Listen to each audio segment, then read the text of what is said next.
Good evening. Good evening. This is the Zoning Board of Appeals, October 2017 meeting. Please stand for the Pledge of Allegiance. I pledge allegiance to the flag of the United States of America and to the republic for which it stands, one nation, under God, indivisible, with liberty and justice for all. Roll call, please. Mr. Gettinger and Ms. Huber have indicated that they will not attend. Mr. Tuzzola. Here. Mr. Vicino. Here. Ms. Ferrante. Here. Mr. Soda. Here. Mr. Dubois. Here. Mr. Hirsch. Here. Thank you. Also present, Meg Green, our recording secretary, and Stephen Harris, our zoning officer. Just for the record, I mentioned that this is this 2000 October meeting. There was no September meeting last month. Bit of information, we have a new alternate tonight, Etan Hirsch. Welcome to our board. He's a new alternate with us. Mr. Gettinger isn't here this evening, so Mr. Dubois, will you fill in for him, please? Yes, okay. Of course.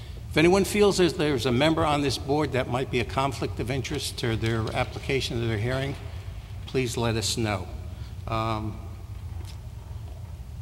Item number 100 Gulf Street is postponed till November. With that, Mr. Secretary. Item number 220 Orinoco Road, MBP 74/929/4 in an R30 zone.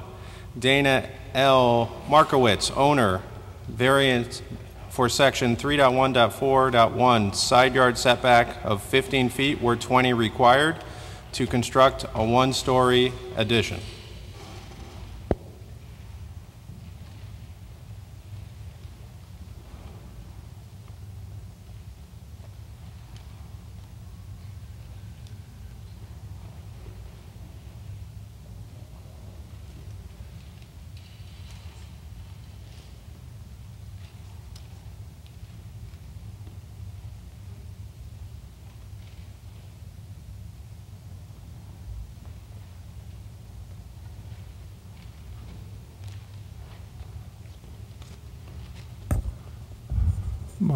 My name is Peter Crabtree at 64 Stanley Street, New Haven, Connecticut, here on behalf of the owner, Markovic.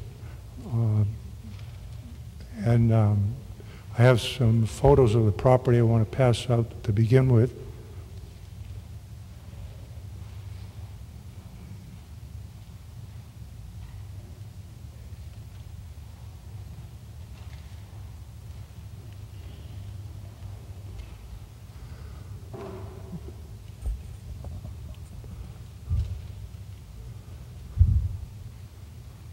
This is an application for a very, very small addition. It's just a little over 100 square feet. And if you look at the map, you can see over there that very small portion of it is actually needs a variance. Can you bring that closer so we can see it, please? It's too far away.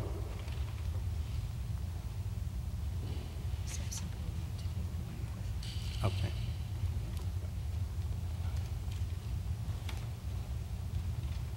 Does that help?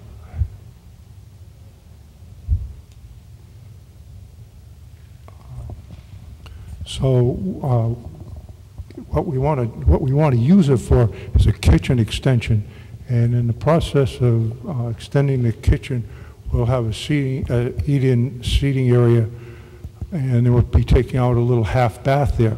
But it's very small, and this is in an R30 zone. We require 20-foot setback, and we only have 15. Now, I can't tell you that we can stretch 15 into 20, but there are some, there are some circumstances here we feel are unique to the property. For my next comment, you really need to look at the survey that you have in your packet. And what makes this unusual is the house was built in 1940.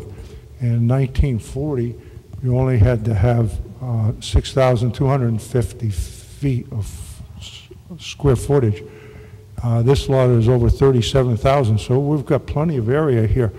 But the irony is that when the house was located on the property, it was set back far in excess of what we need to comply even with today's zoning regulations, but it was constructed parallel to the street rather than parallel to the side property lines. So anytime you want to put an addition on the home, which are at this end where the kitchen is, that little yellow shaded area there winds up being in the setback area, and the deficit is from 20 feet to 15 feet. And as I say, there is a major change in grade here that with the Netter property, and Netter is number 228, and if you look at the survey, she's on the right-hand side. And there's also, if you went out to the property, and you can see it in the pictures, there's a retaining wall there too. And at the top of that retaining wall, it's heavily planted. So, and if you went by, and unless you were looking for this addition, you just have almost a very narrow corridor to just see a little bit of it. So what I'm saying is basically, you won't even see this addition from the street itself.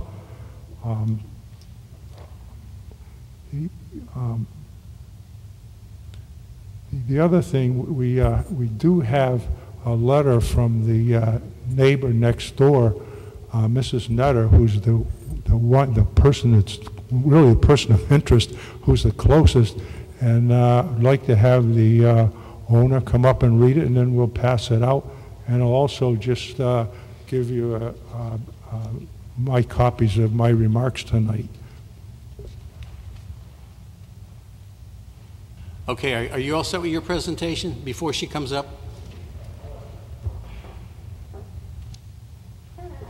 Let's make sure we don't have any questions for you before she approaches, and I'll call them up. Are there any questions from the commission?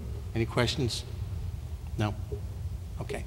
All right, anyone else speaking in favor of this application? That would be you, so you can come forward, please. Good evening. I'm Dana Markovics. I'm the homeowner at 220 Oronoke Road. In addition to the special circumstances that were presented tonight, I do have a letter in favor of my variance request from my next door neighbor, Jeannie Etter. And the letter reads, "Dear Zoning Board of Appeals members, I write this letter in support of my next door neighbor's request for a variance, Ms. Dana L. Markovics of 220 Oronoke Road, to build an addition over the setback zoning requirements that are in place between our side yards. The proposed addition will not infringe on the use or enjoyment of my property, will not have any negative impact on our neighborhood, and will increase the property value of our neighborhood. I strongly encourage this board to approve Ms. Markovics' request for variance. Please do not hesitate to contact me with any questions. Sincerely, Ms. Jeannie Eugenia Etter of 228 Oronoke Road." I also just wanted to let you know that 220 Oronoke Road has been in my family for over 75 years. My dad and Jeannie grew up together. We've been lifelong friends. So I certainly would not build anything that would negatively impact my neighbor and my friend. Thank you. Anyone else speaking in favor of this application? Is there anyone here opposed?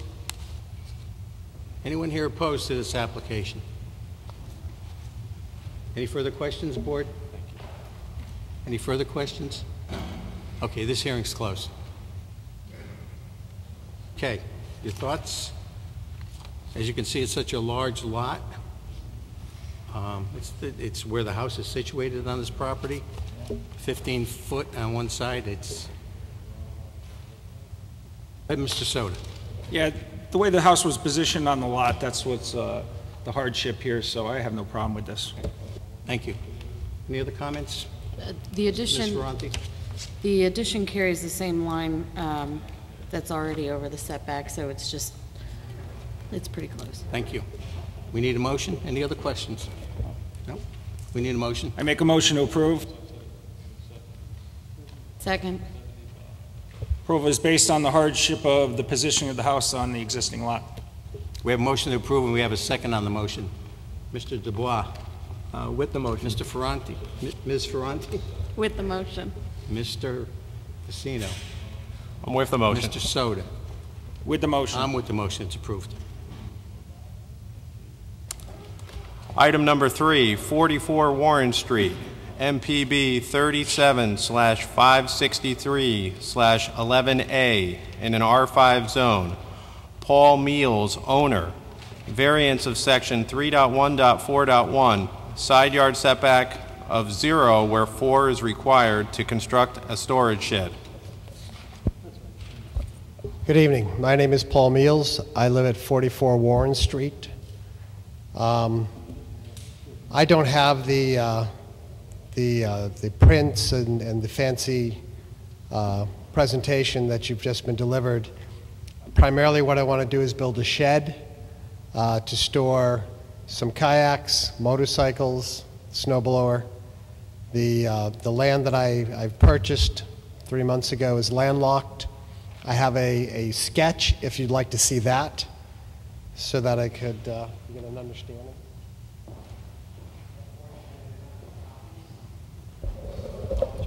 Okay, we'll just... We have what you're proposing right here in front of us. Yes. Okay, so we can go from there. So you can do your presentation. Go ahead.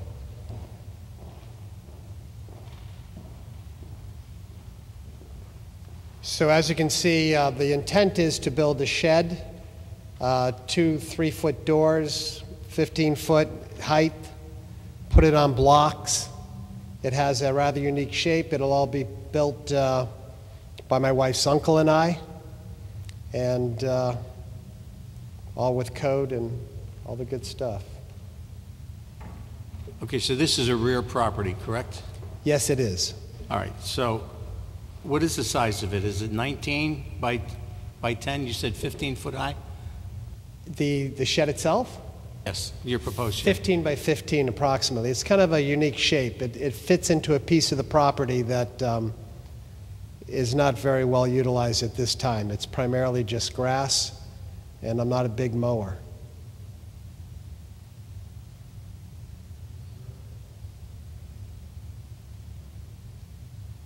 The survey that we were provided, which was what we looked at earlier, has some different dimensions than the drawing that you just gave us tonight. Is there a reason for that?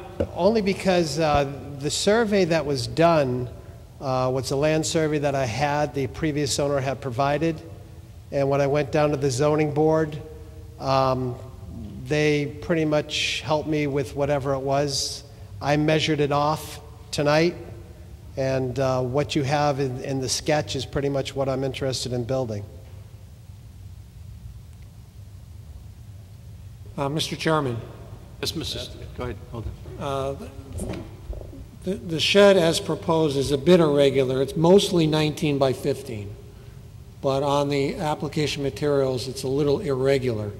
So if he's giving you something that's 15 by 19 and it's kind of like a square or rectangular, it's smaller than what he originally proposed. So I don't think that's a material difference. Okay, did you want to look at the sketch that he gave to us? It's just drawn out.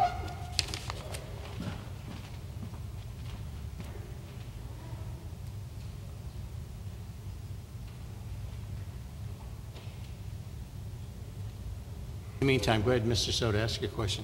Are you putting this shed right on the property line? It'll be a foot off the property line. A foot off the property line. I talked to Joe Gallo, whose property it will be abutting, and he's in agreement. He has no problem with doing this. Unfortunately, Mr. Gallo is not here this evening.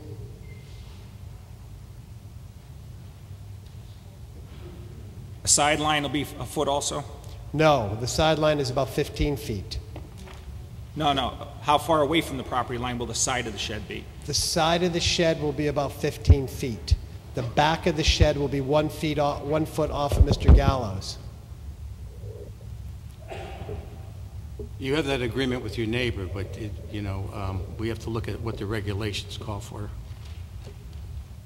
I'm sorry, I didn't... You have an agreement with your neighbor that it's okay between the two of you to have 1 foot back there, but most sheds are 4 foot. Correct, that's So what I'm... that's what we look at. Understood. I'm looking for a variance for that purpose, so that I can build on that particular piece of property. But also the left side of the shed where that L-shaped jog is, that's on the property line also. So the back is, and that little side section. The fence for the property on the side is 15 feet off of that, and it's on a grade, if you will. So the other property is 15 feet away from that, where that side wall will be. Well, could you come up here for a second? Because I just Sure. want to show you what you have on your survey. Mr. Chairman, Yes, Mr. Harris. I looked at the sketch handed by the applicant against what he submitted. What he just handed you is a little smaller. The difference is negligible, so I don't think there's a material difference. Okay. You see what you drew here? These are your corner pins in these circles. These are all your corner pins. Yes. And you have the shed right against, you have the shed right against the corner pins here. So it's on the property line here, and it's on the property line here. There is a piece that comes out here. Speak into the mic. There's a stairs that come up Yeah, here. but that's the stairs here, where it says wood walk. Correct. But I'm talking about, this is your neighbor Gallows property, and then, Yep. then the property takes a turn, and then you have a fence here, correct? No, the fence is over here. But your pins are here, though, right, where you see, this is your property line where the pins are. Got it. See, where that's all your property line. Yep. So you kind of need a variance here also. Interesting. When we looked at that, I didn't think I needed one there, when I went to the zoning board. Yeah. When I initially did all this, I bought the property and I went down to permits and I said, look, I want to build a shed. Stephen, here are your pins right here, see, all the corner pins. He needs a variance right here also. He's asking for all this zeros. This is zero. Oh, he said he wasn't. I He said, don't know. It's all This is zero, where I yeah. want to build the shed. so that's all zeros? Yeah. Okay. It's right up to the lot. line. Okay. I'm sorry, I'm not very savvy. How- In fact, Just making sure you, initially I went to permits before I bought the property. I was looking at the deeds and I asked, do I need to do anything for a shed? I was told no. It's a shed. yeah. And then I started and they said, just contact the neighbors. So I was contacting the neighbors and all the neighbors said, oh no, you've got to do zoning. They could mess you up real bad if you don't do this. So I did, after I dug. Well, especially when you're building some a of custom this, size. And yeah. I tore a fence down over here, and then I stopped, because I was told that if I continued to do any work on this, that it could be detrimental. The So- upshot is he's asking for zero lot lines. Okay, Does that help? yeah.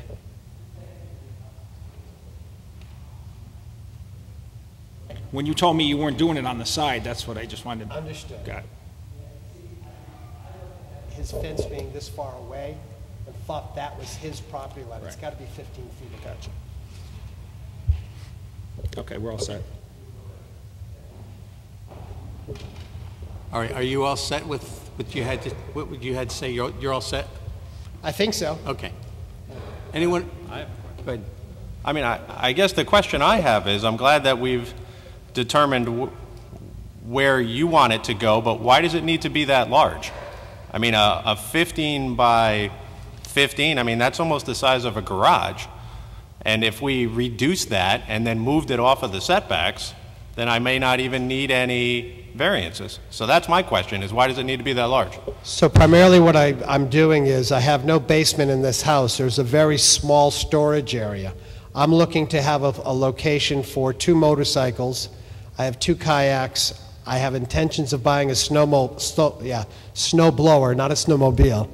So I'd like to make sure that I have extra storage room for those items as well as whatever else I accumulate as being a homeowner. Do you have a garage now? No, I do not. No garage and no basement?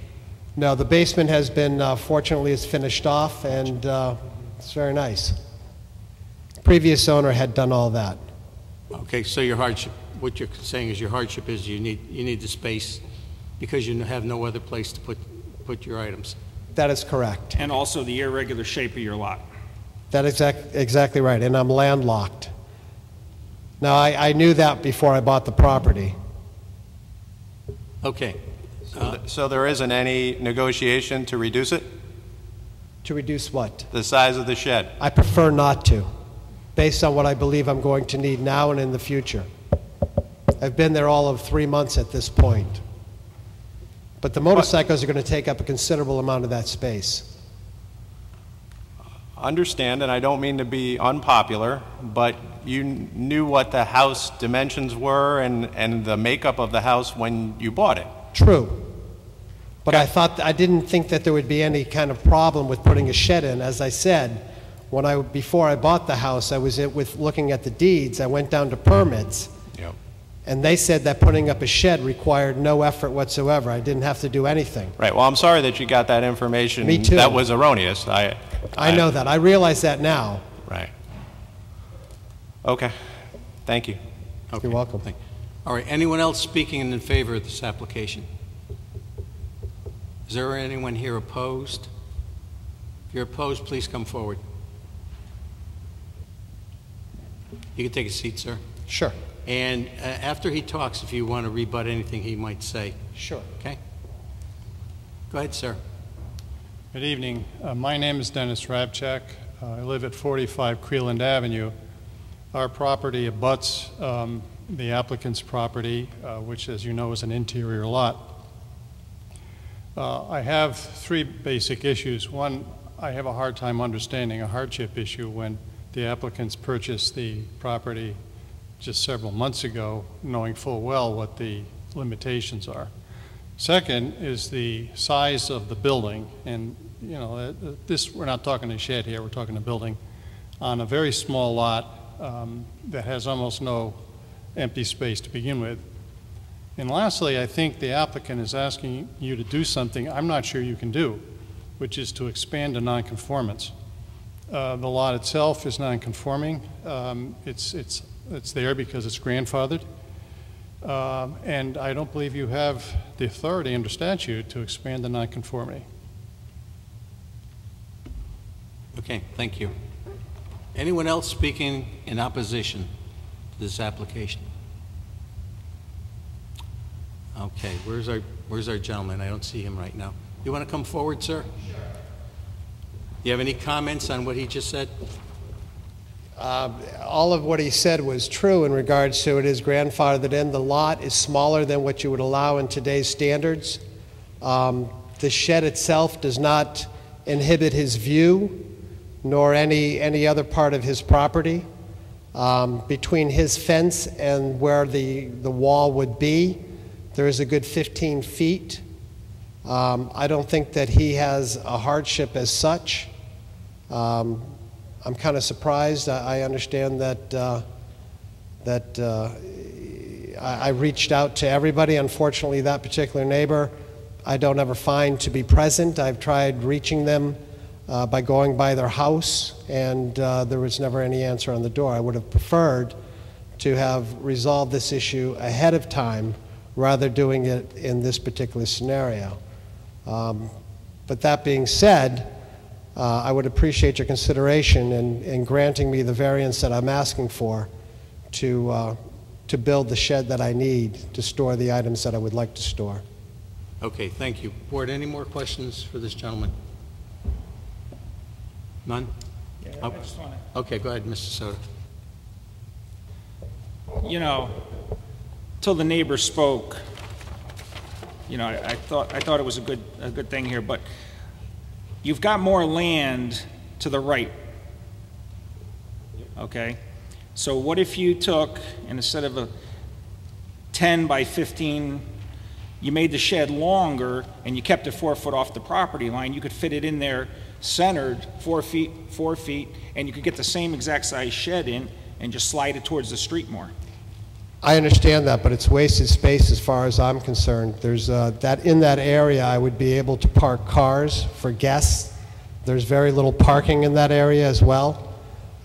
There's a asphalt area to the left where you can park 2 cars, and I can park another 2 cars on the other side. So I'm trying to maximize the space that I have without impeding on anybody else's. And as I said, the property line, his fence is almost 15 feet away. Well, that property line isn't, that fence. I understand. Your property is where your pins are, I understand. you know. You all set then? Yeah. Okay, all right, this hearing's closed. Thank you. Okay, we'll have an answer for you shortly. Okay, discussion? I think it's a little too big. I think if we're talking about a standard 1-car garage, it's what, 12 feet wide? This is asking for 15. I think that there's room here to get a decent-sized shed, not a garage, and still respect the setbacks a little more than we're seeing here. Okay, thank you. Any other comments? I agree completely. Mr. Soto? Well, I think you have room there, and he could design it so that the area in front of where he wants to park a car could be narrower, so the motorcycle could go in and turn right into there, and he could make it deeper where he's shown, and still keep it 4 foot off the lot and still get a car in there. He just has to redesign it. He's got the room to do it. Thank you. Okay, we need a motion.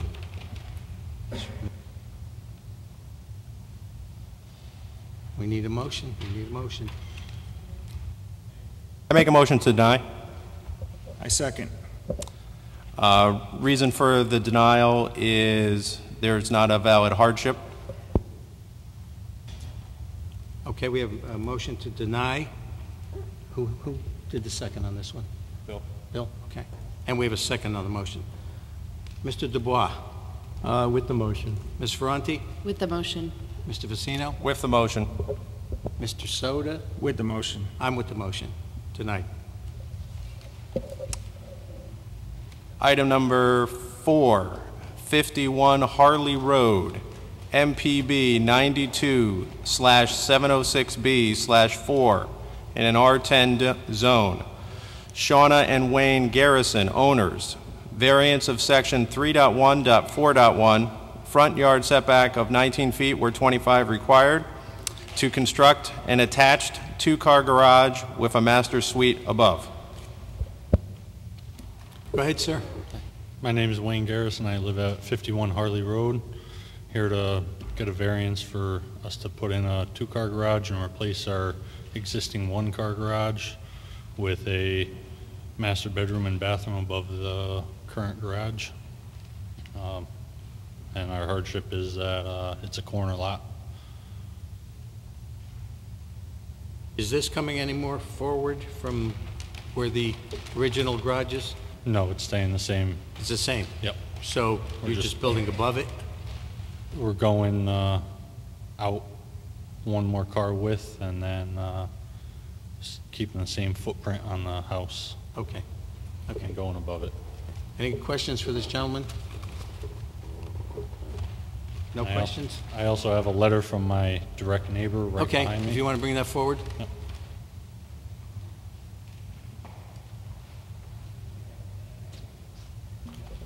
When you get back to the podium, what's the orientation of that neighbor compared to your lot, sir? He is the closest neighbor right behind me.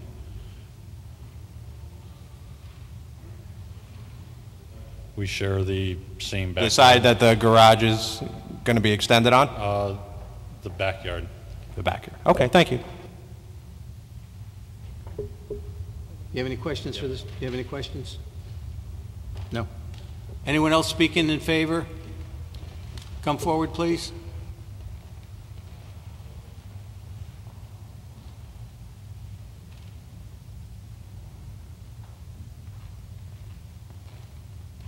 My name is Ed Abazia. I live at 19 Columbia Drive. Every morning when I wake up, I look out the window and I get to see the house. And I got to tell you, I'm for it. I've lived in Milford all my life. I always wanted to live on Columbia Drive. When I was a kid, I used to hang around there. And it's because the neighborhood has been reborn. It was a senior neighborhood 20 years ago when I got there, and it's there's kids in the street, there's laughter, and I think we need to, you know, let that continue. And you know, it's not an eyesore. Every other house, just about every other house, has got an addition or an extension, so it's a good thing. You get more taxes. So thank you. Bye.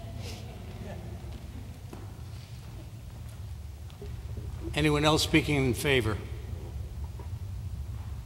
Is there anyone here opposed? Anyone here opposed? Okay, this hearing's closed. What do you think? It's not too big of a... He's got a corner lot, so he's got the double front yard setbacks, I mean, to deal with, so I don't have a problem with this. Anyone else? No? Okay. No? Okay, we'll look for a motion then. Who wants to make a motion? I make a motion to approve. Second. Approval is based on the hardship of the corner lot. We have a motion to approve. We have a second on the motion. Mr. Soda. With the motion. Mr. Facino. With the motion. Ms. Ferranti. With the motion. Mr. Dubois. With the motion. I'm with the motion. It passes.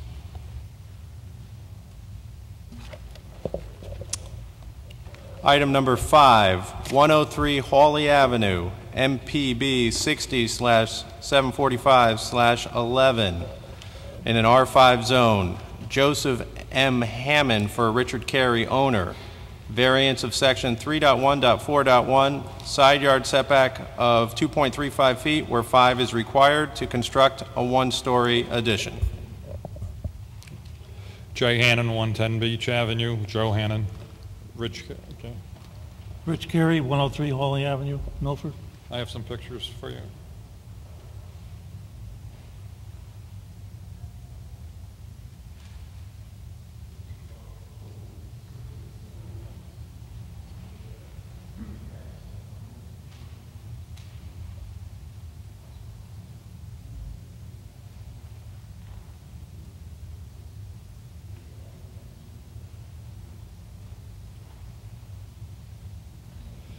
Page 1 is what is on the side of the house right now. Page 2 is what we planned to do to the side of the house. Page 3 is what is in the existing area now, and page 4 is what we plan to do if we get approved. Okay, Rich and Antoinette bought their house back in the 70s. They raised both their children, and now they're raising their grandchildren. When they bought the house back in the 70s, there was no first floor bathroom. In their retirement years, they would like to stay in the house as long as possible. It has become obvious to them that they need a first floor bathroom. The layout for the house is not too good. It doesn't accept a bathroom as an existing layout. Our best solution is to enlarge the existing laundry room large enough to accommodate a first floor bathroom. Our hardships is that if you look at the map, it's a very, very irregular shaped lot. We explored possibly doing an addition in other areas in the house, but then it would always require multiple waivers, rear lines, front lines, side lines. This proposal only requires one sideline setback. Along with our mailings that we sent out return postcards. We got an overwhelming response from the neighbors. I have the postcards here. We also went to the Borough Burgess and Warden meeting. We have a letter in approval for our proposal. I give them to you. Sure.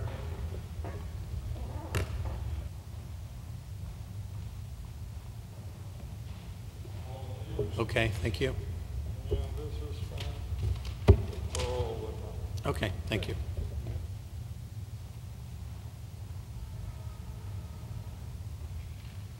Okay. So we did go through the hardships, right? Our hardships are a regular shaped lot, house being built in the 20s without a first floor bathroom. And also we know that in the future there is going to be a medical need. In order for the Careys to stay in the home, they're going to need a first floor bathroom.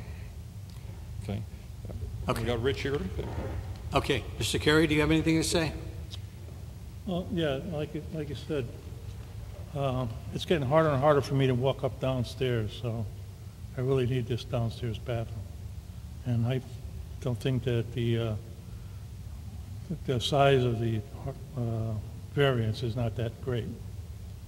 And I did talk to both my neighbors, Billy Corbeau, who was on the side where it affects it, and Barbara Arndt, who was on the other side, and they have no problem with it. I believe they sent their letters in.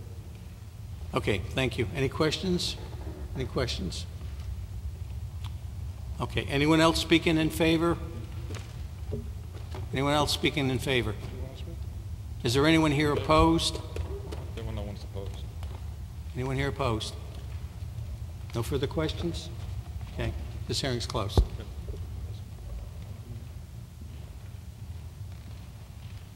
Okay, as you can see, there's a bump out on the side here, so it's just a continuation of that. As stated, for health reasons. Yep. I mean, I think they're using the sidelines of the house and the bump out that was kind of already existing there very well, so I don't have a problem with it. I don't have a problem with it. They're fitting a lot of stuff into a small space, so Absolutely. they did a good job on it. Okay, we need a motion. I agree, it's just a minimal addition to what's already there. Thank you. I make a motion to approve. Second. Approval's based on the hardship of the irregular piece of property. We have a motion to approve. We have a second on the motion. Mr. Dubois? With the motion. Ms. Ferranti? With the motion. Mr. Vicino? With the motion. Mr. Soda? With the motion. I'm with the motion. It's approved. What's next? Item number 6 is next, Mr. Chairman. 37 Park Avenue, MBB 16/148/15A, and 44 Naugatuck Avenue in an R5 and CDD-2 zone. Oh, I'm sorry, CDD-2 in an R5 zone. Kevin Crusade, an attorney for 42 Naugatuck Properties, LLC. Vary sections 3.1.4.1, front yard setback to 5 where 10 is required. West side yard to 4.3 feet where 10 is required. Building area from existing 75.1% coverage to 80.4% where 45 is required. Lot coverage from existing 93.2% to 93.9%. Thank you, attorney. Where 65 is required. Section 4.1.4, front eave projection to 4 feet where 8 is permitted. West side eave projection to 3.3 feet where 8 is permitted. East side eave projection to 0.3 where 4 is permitted to construct a garage. Good evening, Mr. Chairman, members of the board.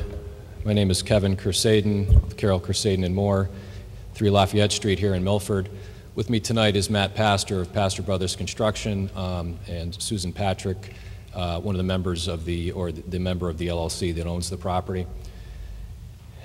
We were here in June with a certain proposal, and there were some concerns raised by members of the board with respect to the size of the garage and the width of the garage. To refresh your memory, the request is to replace an existing garage with a new garage, a garage that's a little bit bigger. When we were here last time, we were asking for a 2-car garage. We've revised that request to be a 1-car garage, and as part of that, and I have a presentation, it's only about 8 slides or so. It's just easier to try to explain it that way. One of the concerns was egress and exit from the garage from this particular piece of property, because the concern was it would have to be on the adjoining neighbor's piece of property. I'll talk about that a little bit more. but we've addressed that in two ways. We addressed it one way with the design of the structure, where we now have pedestrian access on the lot with a covered walkway. And I've also brought information about the history of the parcel and the cross easements and rights of trespass between the two neighbors. So the proposed site plan, I know it's thought it'd be a little bit better than a hard copy. This is the existing property. The garage is down here. You also have the plan yourself.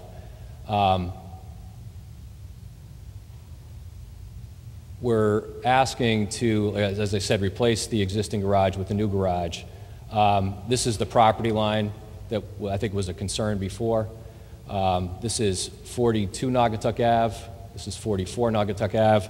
And I'll talk about that in a minute, why that's a difference. This is the artist's rendition of what the proposed garage would look like.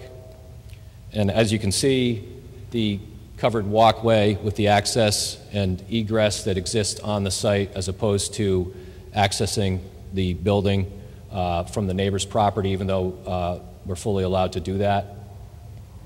See if this next slide pops up here.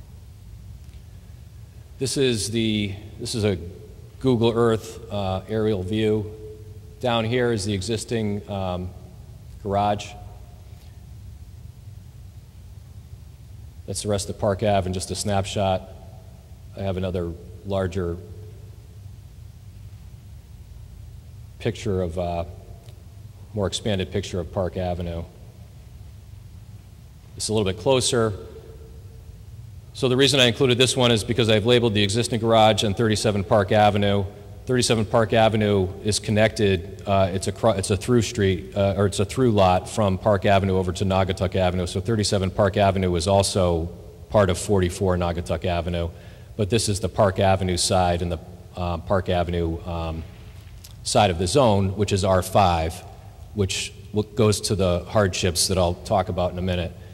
One of the reasons I posted this one is because you can see the existing garage, you can see where it ends right there.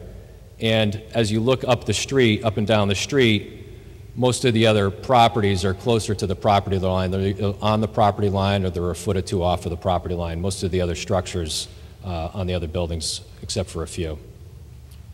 This is Park Avenue generally. So as you can see, as you look up the street, as you look up the street, it goes from, this is the existing garage, and it goes up the street, and all of those houses kind of sit almost pretty close to the street. I think it's a foot or two off the actual property line. This is just the GIS view of the block. The property's highlighted in red. If it looks like 42 Naugatuck Avenue, which is southeasterly to the property, is part of the same building, that's because at one point in time it originally was, and I'll talk about that in a minute. But this also shows, I know it's a GIS and it's not a survey, but it also shows how close the other buildings are to the street lines on the street. So what we're asking for is not out of character with the neighborhood or with the street. I know you can't really see this, but I wanted to bring it up. I've highlighted, that's also in your packages. That's the original subdivision map. That map is from 1907. So this lot is originally lots 27, 28, and 10 feet of lot 26 on this 1907 subdivision map. The reason that this is important for our discussion tonight is because the building and the lot were all originally one, and it was one owner for a long period of time. One of the owners at one point was the Archeola's, I believe it was Archeola's shoe store, one of the original locations of that, if not the original location. In the early to mid 70s, when Mrs. Archeola passed away, I have some information in there about how the parcel was divided up. I've included that. That information is recorded on the land records. I've included that information. It goes to the hardship. The building and the lot were originally one lot. At the time in 1974-75, when that was recorded, you can see on the bottom of that, I did a little highlight. This entire lot was zoned Central Business District. Central Business District eventually became CDD2 over the years, but including this section of the lot, the R5 section of the lot was Central Business District. So at the time the lot was split between two family members, I don't know if it was between two heirs, two sons or two daughters, at the time it was split, the lot was fully zoning compliant. If you flip through the regulations, I've included the Central Business District regulations from that point in time. The lot width required was 20 feet. Well, we have that. You know, now what's required is 50 feet of width because it's in an R5. The minimum square footage required was 2,000. We have that. As I've looked into the history of both the lot in conjunction with the change in the zoning regulations over time, and hopefully you can see this picture a little clearly. I had the zoning map from 1975, and I blew it up a little bit. Probably need to advance that slide. Just go one slide forward. That's the property division map, and then just one more, Matt. Sorry. See if that goes. So that's the Central Business District, and this property is actually up along this area here where it's Park Avenue. I know you can't really read it, but that's where it is.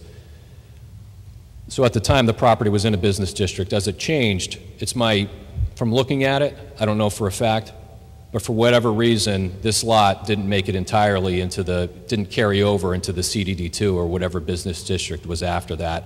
It's probably a Scrivener's error. If you look at it, it's drawn with a marker. So for whatever reason, this section of the lot was left out. That's important because that goes to the hardship where we have a piece of property that has two different zones. One is commercial on the front, and the back half is residential, or this half is residential. Some towns have regulations that say if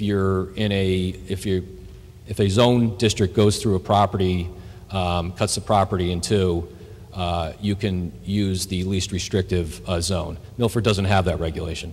So if Milford did have that regulation, though, for example, the only setback variance we'd be asking for is the front yard setback. We would comply with everything else. So the hardships are the history of the lot, the shape of the lot, the width of the lot, the history of the lot, if I didn't already say that. And then with respect to the,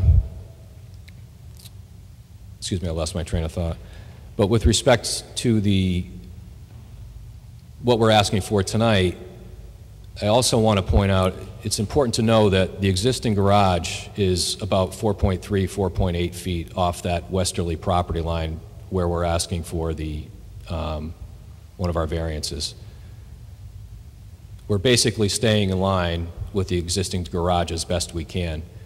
The building is not square because of the age of the building, so there's going to be a few inches or a foot here or there that are going to be a little bit different and off.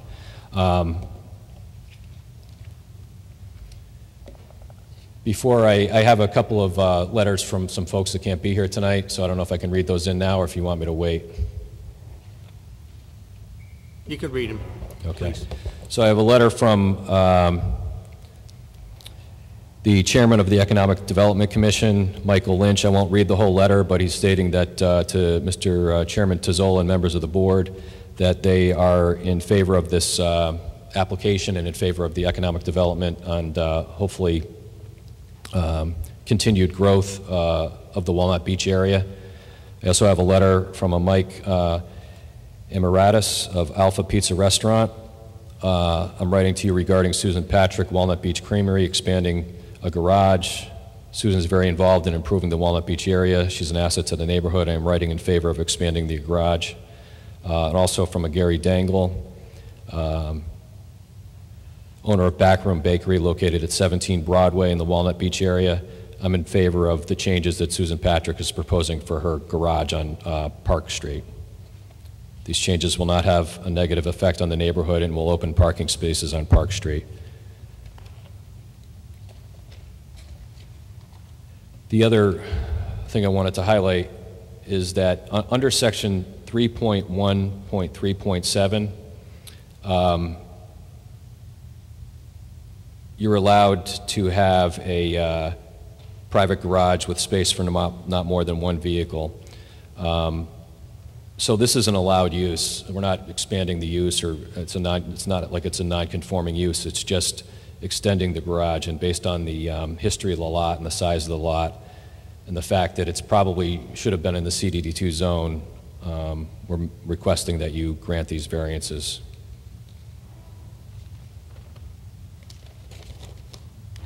Okay, questions? Go ahead, Mr. Soto.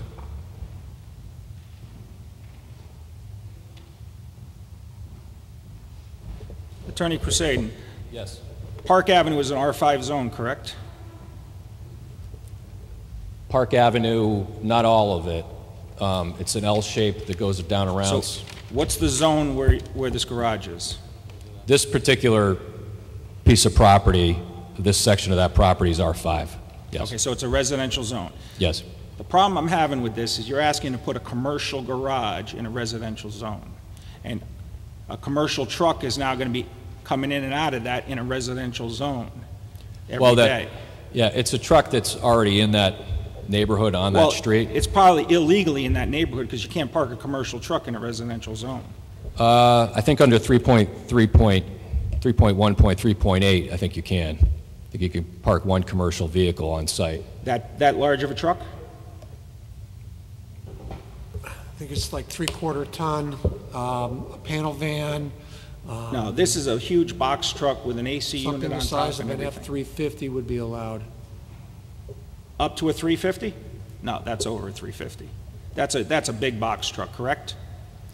I don't know the weight of the truck. I mean, so you're I don't putting a want to speak to 10-foot that. door on this garage, right? I'm sorry? You're putting a 10-foot door on the garage, correct? I'd have to look at the elevations, but probably, yeah.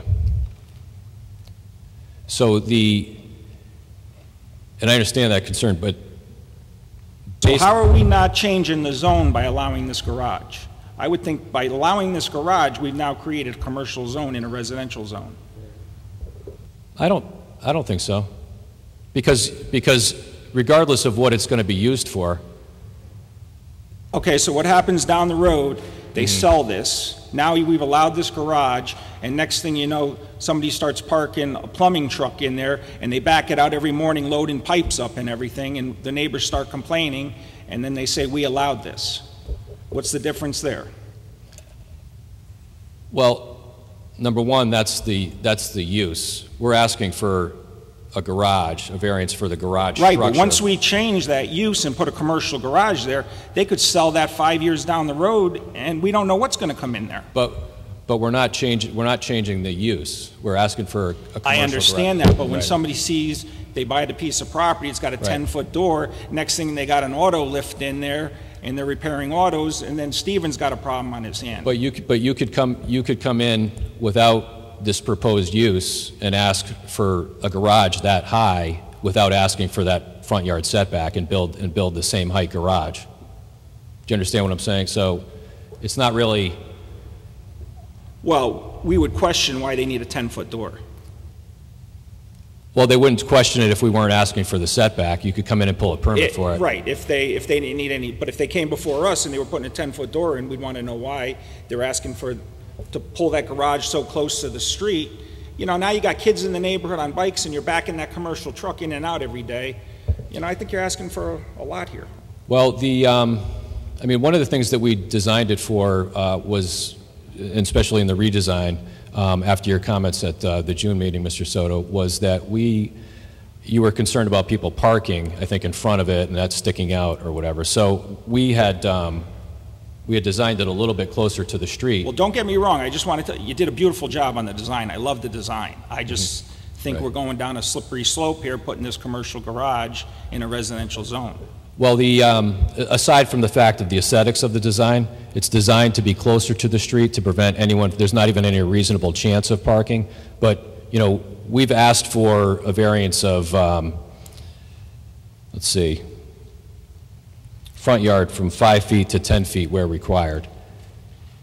If you have, I mean, we could pull that back and ask for a variance of, 6 or 7 feet versus 10 feet. We could shorten the length of that garage.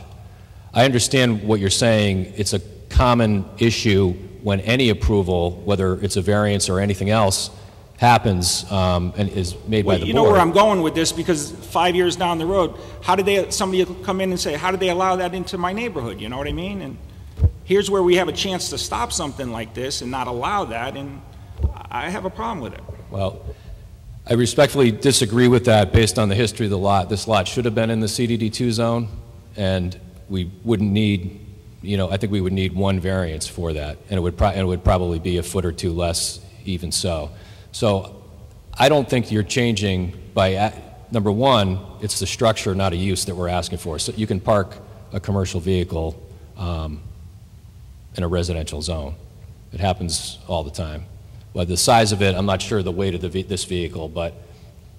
Mr. Chairman, just to clear the air a little bit, Section 3.1.3.8 permits a commercial type vehicle that doesn't exceed 3/4 ton capacity. Well, listen, that truck's definitely over 3/4 ton. 3/4 ton is an F-250 Ford. A 350 is a 1-ton truck. So I mean, that's bigger than a 3/4 ton pickup. Right, so Mr. Harris, I have a question for you. If he just mentioned pulling it back a little bit further, if there was no variance needed for the front, could they build a garage that high? Because Mr. Crusaden said they could. Well, the proposed garage is shown to be attached to the building, so they're not building something that's detached. So they wouldn't be limited to 15 feet. I understand it's attached, but the height of it and, the height of the garage. 35, no, if it's attached to the building, then the height, it's part of the main building, and the height regulation is 35 feet. Even for a garage? If it's attached to the building, it's part of the house. And the height limit. Yeah, Joe, they could put a 10-foot door on a residential garage. I mean, if you build a 2-car garage and attach it to your house, it's part of the house building. So you can have your 2-car garage and 2 full floors above it if you want. All right, thank you. Any other questions for Mr. Crusaden? Ms. Ferranti, you have a question? Not a question so much as a comment. I mean, I don't think that the setback is the only issue here. It's not the only variance requested. We're talking about building area and lot coverage increasing when they already far exceed regulation. Far exceed. Yeah, but that's because of the pre-existing nature. This lot in this building preceded the zoning regulations. So that doesn't mean we need to increase. But it's a very slight increase. And respectfully, I'll say to the board, there was a number of variances that are approved tonight that had no hardships. So this lot has legitimate hardships. What exactly is the hardship when you're already at 93% lot coverage? What's the hardship? The hardship is because of the width of the lot and the zone it was placed in as an pre-existing lot and structure, there's no expansion without going over that lot coverage. Right, but I don't see the need to expand when you're already at 93.2% lot coverage. Well, there's a question of, that's not the same question of whether there's a hardship or not, whether you need to expand or not. The question of the hardship is whether you have a valid legal hardship based on certain conditions that are particular and run with the land. So, for example, typically topography of lots, sizes of lots, shapes of lots. So in this case, it would fall under the size and the shape of the lot. But for example, I don't want to get too far off topic, but quick question. Mm-hmm. The hardship being the size of the lot, but isn't this a similar sized lot than many others down in that area? I mean, they're all narrow, right? Well, it's a 2,000 something square foot lot when you have a 5,000 square foot requirement. So the legal question is not what the size of the lots on the other street, if they're all non-conforming. The question is it non-conforming with respect to the zone? And I think this lot is half the size of the zone requirement. So isn't it unique in the neighborhood that we're always told, Stephen? What's that? I was addressing a question to Mr. Harris. I didn't hear. That's okay. It's hard to hear in here. Stephen, aren't we always told that what is unique of this lot compared to the rest of the neighborhood, or am I misparaphrasing that? The legal standard is that there has to be, the lot in question has to be unique regarding the zone, the zoning district. Okay. So I think that meets that test for a variety of reasons.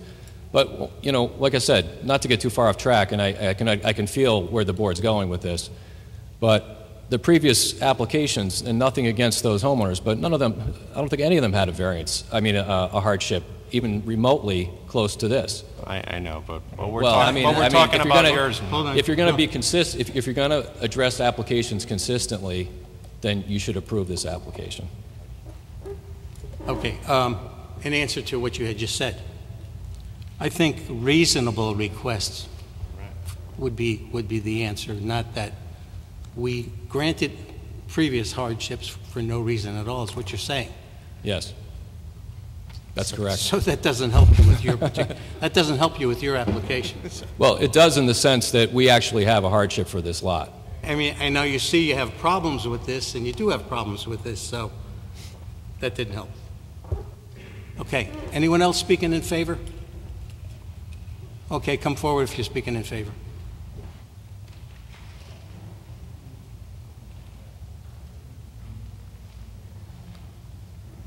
My first time ever coming to a meeting like this. We need your name. My name is Dana Marcus at 40 Park Ave. This is my wife, Laura.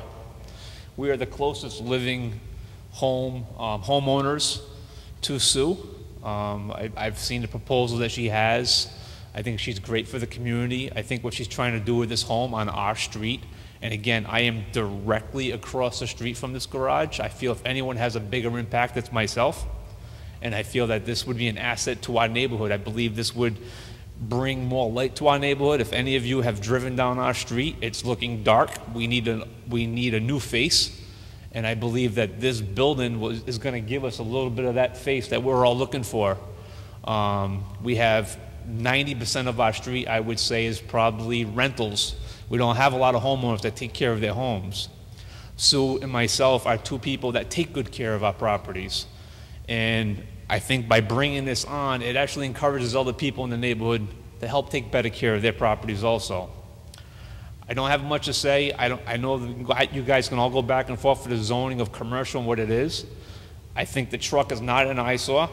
I'm in construction myself. I don't think it's an over three-quarter ton truck, to be honest with you. I see it every day. I look out my window at it. You can look at my address. I'm 40 Park Ave and she's 42. We're directly across the street. I don't think I have a single neighbor in 7-house radius from her that would ever have a complaint about this. If they are, I don't see them here today. And that's all I have to say. If you please accept her and her proposal. Thank you. Thank you. Would you like to comment? We need your name.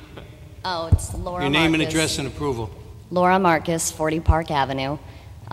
Just that I agree. It would be an enhancement.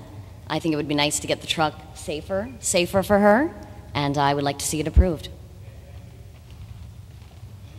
Anyone else in favor? Good evening, everyone. My name is Heidi Lang. I am the owner of 35 Park Avenue, 42 Naugatuck Avenue, whichever address you choose. I am actually Susan's direct neighbor, and first I would just like to echo what the folks just said about the sort of neighbor she is and what she's done for the community. I'm not sure of all the legal back and forth, but I can tell you that without Susan, that neighborhood would not be even close to what it is. All she's trying to do is take actually a truck off the street, and actually in the summer when she is busiest, parking is a real issue, so it really helps the neighborhood greatly. She's also creating a beautiful, a much nicer garage that will continue the economic development that all of the business owners are working so hard to create down in Walnut Beach. For those of you who've been on 35 on Park Avenue, it is still a street that could use some help.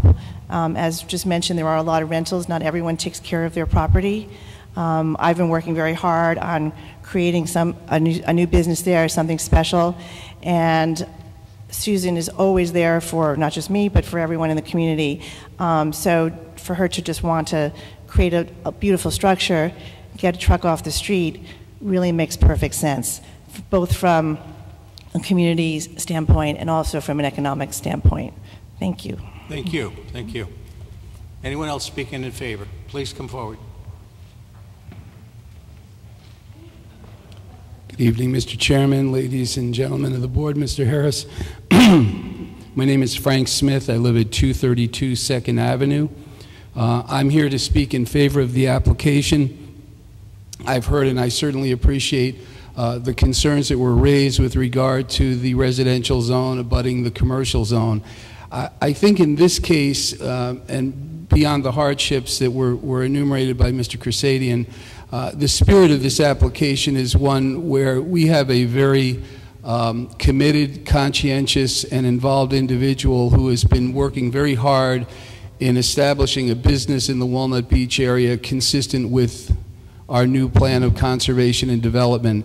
As a part of that community, I've worked very closely with a lot of the business owners there. The concern about the R5 zone, I think, while it obviously is the case, I remember when that building where the Walnut Beach Creamery was a U.S. Post Office, and the area we're discussing now where the truck or the garage would be built was a carpool with various postal trucks that would be parked there, creating, I remember this going back into the 60s, and it's always been part of that mixed use of that neighborhood. It's kind of evolved over the years, but it's coming back in a very positive way. I think this application helps to complement that economic growth that we're seeing in Walnut Beach. I think it's a remarkable thing that Mrs. Patrick's been able to accomplish there.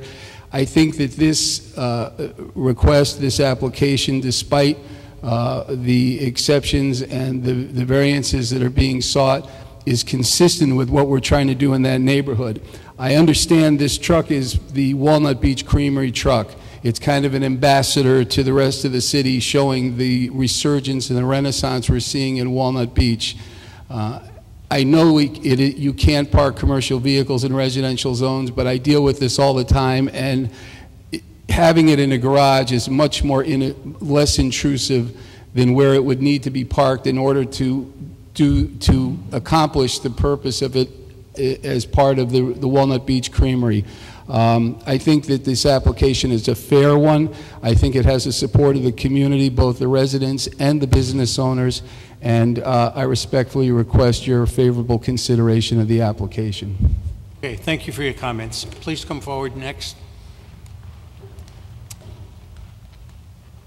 Hi, I'm Kim Thompson. I live at 6 Stowe Ave. I'm fairly new to the neighborhood. Only about 2 years ago, my husband and I purchased a house there. I have to say, Susan is community-minded, does everything that she can to help us as a community, brings up our community. Her place of business is aesthetically one of the most beautiful that we have. And there are so many areas in our neighborhood that have variances, that have different things, and this is that big compared to some of them. And I'd love to see you approve this because I think it's a very good thing for our community. Thank you. Okay, thank you. Hello, my name is Margaret Giannotti. I own Artfish 42, which is on Naugatuck Avenue, and the front side, which is actually, 44 Naugatuck Avenue, and it is on the front side of the building in question. You know, I don't know about, the legalities with the commercial versus residential. What I do know is if you go down Park Avenue, there are many commercial trucks of people who have their businesses. This is a beautiful truck. I mean, honestly, if it was outside, nobody would complain. But I think it's for the safety of the truck and things like that that you really should look into allowing this growth. The picture that you saw, the artist's rendition, is absolutely gorgeous. It's going to bring so much to that neighborhood. Susan Patrick has been bringing so much resurgence, so to that neighborhood in building not only businesses and helping businesses come in and find areas to build, but for the community. And isn't that what this is really about? It's building a community, and having Walnut Beach area, having this resurgence has so much to do with Susan Patrick. I mean, if you live down there, if you go down there, if you have gone to the creamery, you know the experience that's down there. You see everything that's happening. The food stands, you know, I mean, the helping families with CSAs and helping the Boys and Girls Club and doing all these things down there.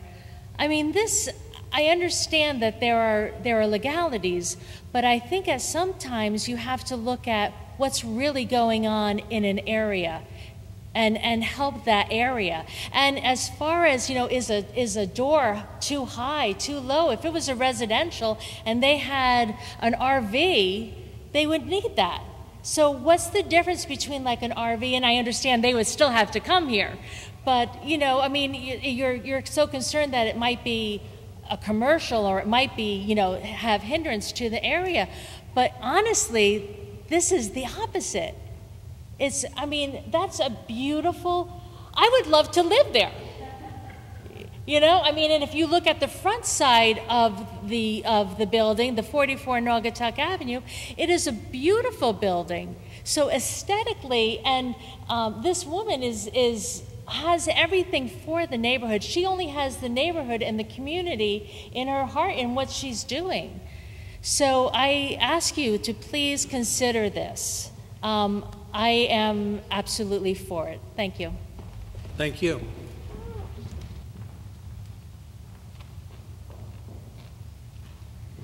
Elizabeth B. Wright, 20 South Street, Milford.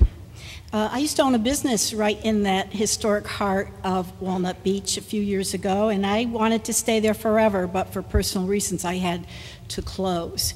I've seen the changes. I know all about it because I'm kind of a map nut and history nut, and I know a lot about the history of Walnut Beach, and I even give tours of historic Walnut Beach. And I can tell you that there have been a lot of changes over the years, not only in, you know, what was going to be on what corner, what building. The buildings changed. The buildings got up and walked and changed, as well as the businesses. And it's awfully hard to track things in historic Walnut Beach. That's one of the reasons. And, you know, Naugatuck was Walnut Avenue. You know, it was all about, and then it became electric, then it became Naugatuck, but it was all about the trolley. It was all about people wanting to ride that trolley and go along the shoreline, because that was farms. There wasn't any planning there. So whatever, you know, the rides that were put over the water at that time to attract people to get on the trolley, you know, there's a square of land, and now it's not part of the farm anymore. You know, the rights of way were bought by the trolley company. So it wasn't done in any organized, planned way. Excuse me. And I can tell you that as far as, you know, the maps are concerned and the zoning and whether or not it's in a residential zone, there are a lot of mistakes made on those old maps. And I don't understand it because, according to my records, the businesses came right through from that right away for the cars on Naugatuck right over to Park Avenue. They just went right through, and that's the way they did things. You needed extra storage, you needed a room for a wedding reception, you just kept going backwards until you were on Park Avenue. It's the way it was. Okay, so other things have happened in Walnut Beach since 1999, and I'll tell you that the property on the corner of Park and Broadway, it's a side-by-side house, whatever you call those. That was business zoned. How did it become a house?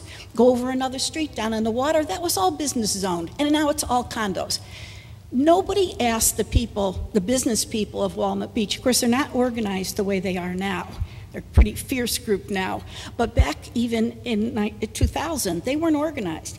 And nobody asked them, what is your dream for Walnut Beach? Should the zoning be changed? You know how come I know that? Because I was on the board and I was one of the people that voted the wrong way for the future of Walnut Beach, and I was a person who didn't even ask anybody at Walnut Beach what they wanted. Well, they know what they want now, and they want to support healthy business. And, you know, it's happening. The dream is there. And I can tell you that around town, you know, I have an old map of Milford that shows the blighted areas, you know, from Woodmont all the way through to Silver Beach, and then Myrtle, you know, Myrtle into Naugatuck Avenue, for everything slated to go down eminent domain, blight, blight, blight. But guess what?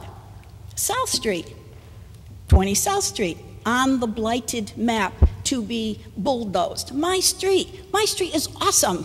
And we have the $1 million homes now on the water, and mine is 3 up, and it's not so bad. It's an old cottage, and it's not so bad. You know, sometimes if you leave things alone and let them grow, they become wonderful.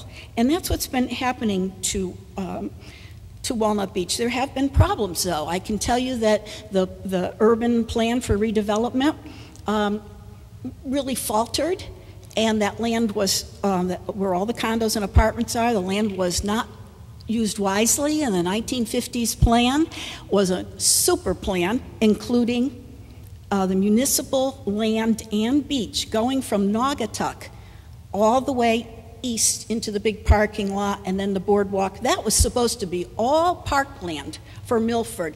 It's 5 condo buildings down. What happened Can there? I ask you to start? Yes, sure. Pulling Thank this you. up together and Thank you. speaking. Yeah, I'm not cutting you off. If you have more to say, but you know, you're giving us a lot of history.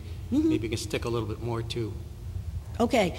My point in saying this is that there's been a lot of straying from the wonderful plans that were for Walnut Beach, and who is responsible for some of the problems. But right now, this isn't a big problem, and you know, you're sticking to well, it's, you know, the zoning and the feet here and there.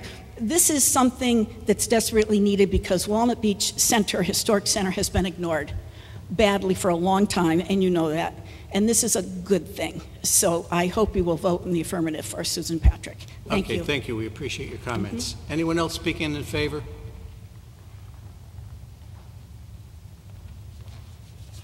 If you could I'm Scott not Thompson. be repetitive with a few things, that would be great. Go ahead. My name is Scott Thompson. I'm the other half of Kim Thompson on 6 Stowe Avenue.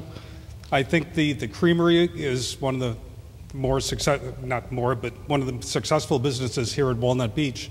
And it's always great to see that ice cream truck when you go to a festival. We just know it's part of our community here. I think it's a great asset with the whole thing. Thank you. Thank you. Anyone else speaking in favor? My name is Marty Lipman. I've been a Milford resident for 52 years in the Walnut Beach area. Presently, I live at 77C East Broadway, which is the Walnut Beach condo. I'm a member of the Walnut Beach Association, as well as a former member of the Walnut Beach Business and Arts Association, known as WABABA. It was mentioned by one of the members that there was an objection by putting a commercial truck in a residential zone.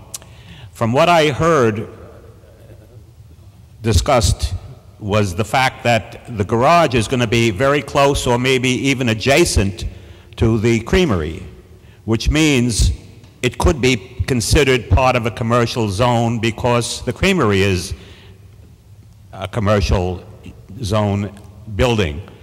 And if that was the problem and the garage is adjacent or actually part of the building that the creamery is in, I don't see a problem. Thank you. Isn't there a lot between the creamery and the... Well, the garage, from what I understand, is going to be close to that building in part of the lot. But there's still a lot between them, so... I don't know. I was under the impression that it's going to be adjacent or attached to the building in some way. So Okay, thank you for your comments. Who else is speaking in favor? Good evening. I'm Christina Pritchard, 85 Broadway. I have a small business in the Walnut Beach neighborhood, and I'm a resident as well. And I'm in favor of expanding the garage, and I know anything Susan does is going to be beautiful and an improvement. Thank you. Thank you. Anyone else speaking in favor?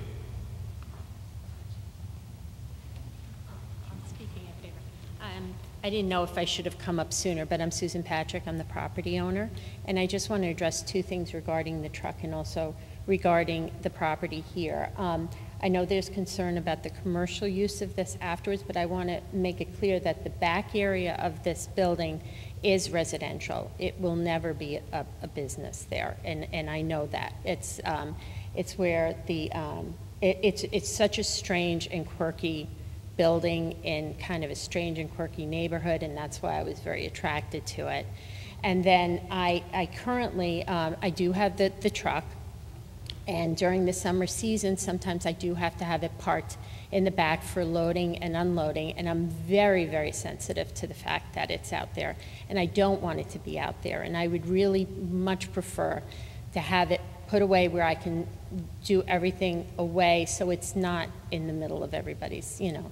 So I just wanted to let you know. And then I'm really hoping that this building actually will enhance what it currently looks like there and will enhance the block, not take away from it. So thank you. Okay, can you stay there for a minute? Do you have a question, Mr. Soto? So you're saying that garage, behind the garage is a residential? It's not residential, nobody lives there. She's but saying it's zoned, residential. It's zoned residential. Oh, okay. Is that an apartment or is that part of your business? Oh, no, it's no apartment, it's nothing. Oh. It's, yeah, it's just an empty space, actually, because it can't be. Thank you. Okay. Anyone else speaking in favor? Is there anyone here opposed? Go ahead, sir. Hi, I'm Joe Garbus, former Walnut Beach president, Enhancement Committee chairman, alderman, 3rd District, and I was there from the beginning with Rich Coda. He was the first president.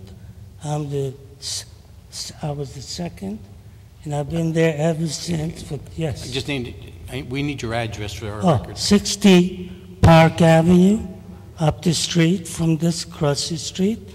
And the first thing about that, I didn't get any notice whatsoever till now. I see all these witnesses which in favor. It makes me feel bad simply because I thought we were on the same team. It is a residential area, R5. I've worked on this for many years and planning and zoning with I'm sorry, I can't think of his name all of a sudden. But anyway, I've been around for this right from the beginning. We have commercial products over there. I helped Susan actually in favor of this project, not this project, but the creamery. And I helped remove the graffiti off of that building. And we've been revitalizing, including the Walnut Beach itself, pavilion, everything you see there. I was part of that for revitalization and enhancement. I'm not in favor to have a commercial truck, which I've been very kind about not saying anything. It's too big of a truck. The major trucks in that area are trucks like what do you call those, small trucks, and maybe other things, but nothing close to a truck. That's a commercial truck.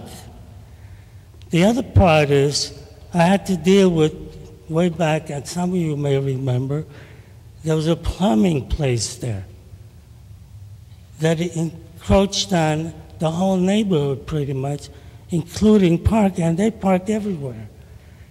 And they had about 8 to 10 trucks right there on East Broadway. I don't know if anybody remembers. Naugatuck East Broadway, they used to park everywhere. It took us 2-3 years to get rid of this commercial problem on a residential street. I was there all along when all these things took place. I was on the boards, I dealt with zoning. By the way, you're correct what you said, Mr. Soto. Am I saying it right? Correct on saying what? I agree what you said about the commercial use versus residential. Oh, okay.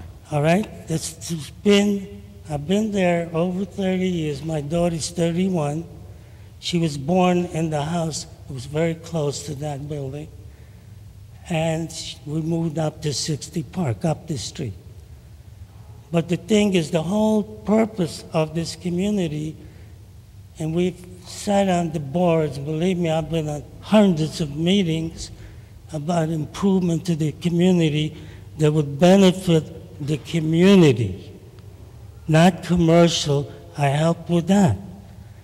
On the enhancement committee, I got $200,000 from across the street from the condos so we could change the facades to match up.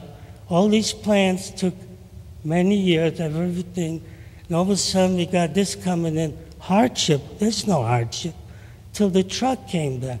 There was never mention about any hardships. That truck was never there till the last few years. I'm not sure, 2, 3 years?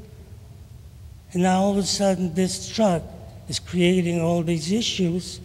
There is no issues. It's strictly R5. I sat at the table through all the hearings of the P&Z, and it's on record if anybody wants to know, and I'm not in favor of it. It's residential, and we want to keep it that way in compliance with the neighborhood. Most of the area is residential. Naugatuck Avenue, Broadway up to Ann Street, and Casa Azura's there, and the laundromat, which is out of business. So we do not need this problem. Leave people be in the residential. That's why you moved there. The only person that lives there now, who only lived there a year or two, in favor of this, I was very surprised. I wasn't even knowing what's going on till this day. My wife has been very sick. I'm not looking, that's a hardship. And I had to take care of my wife and work and everything else. And all this stuff is going on, and nobody even gave me a notice. And I've been a president there for many, many years. And all these other offices to make the community better. All of a sudden, it's about Susan Patrick, who's been there 10, 11 years, which I helped personally. I need you to wrap up. Well, the point is I am opposed very strongly to that.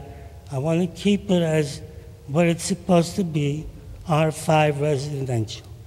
That building that goes all the way from Naugatuck all the way down to Park, which is residential. I'm not sure what the dividing line is, residential or commercial, but I know it's a residential, R5. Thank you. Thank you. Thank you. Anyone Thank you else for that. speaking in opposition? Okay. Mr. Crusaden? Thank you. I think just briefly for clarification, let me just try to point this out. This is CDD2.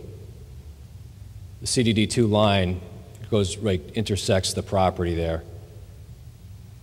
This building and parcel immediately adjacent, which is now 42 Naugatuck Avenue, which Heidi Lang spoke about earlier, which was part of this parcel originally, is CDD2.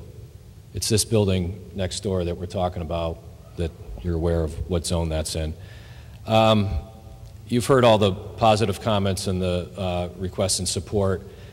I'm not sure where this gentleman's house is located with respect to this property, but you know, you can confirm with Mr. Harris that somebody could come in, they could put a 10-foot door on a garage attached to a 35-foot structure, just not so close to where we're at right now.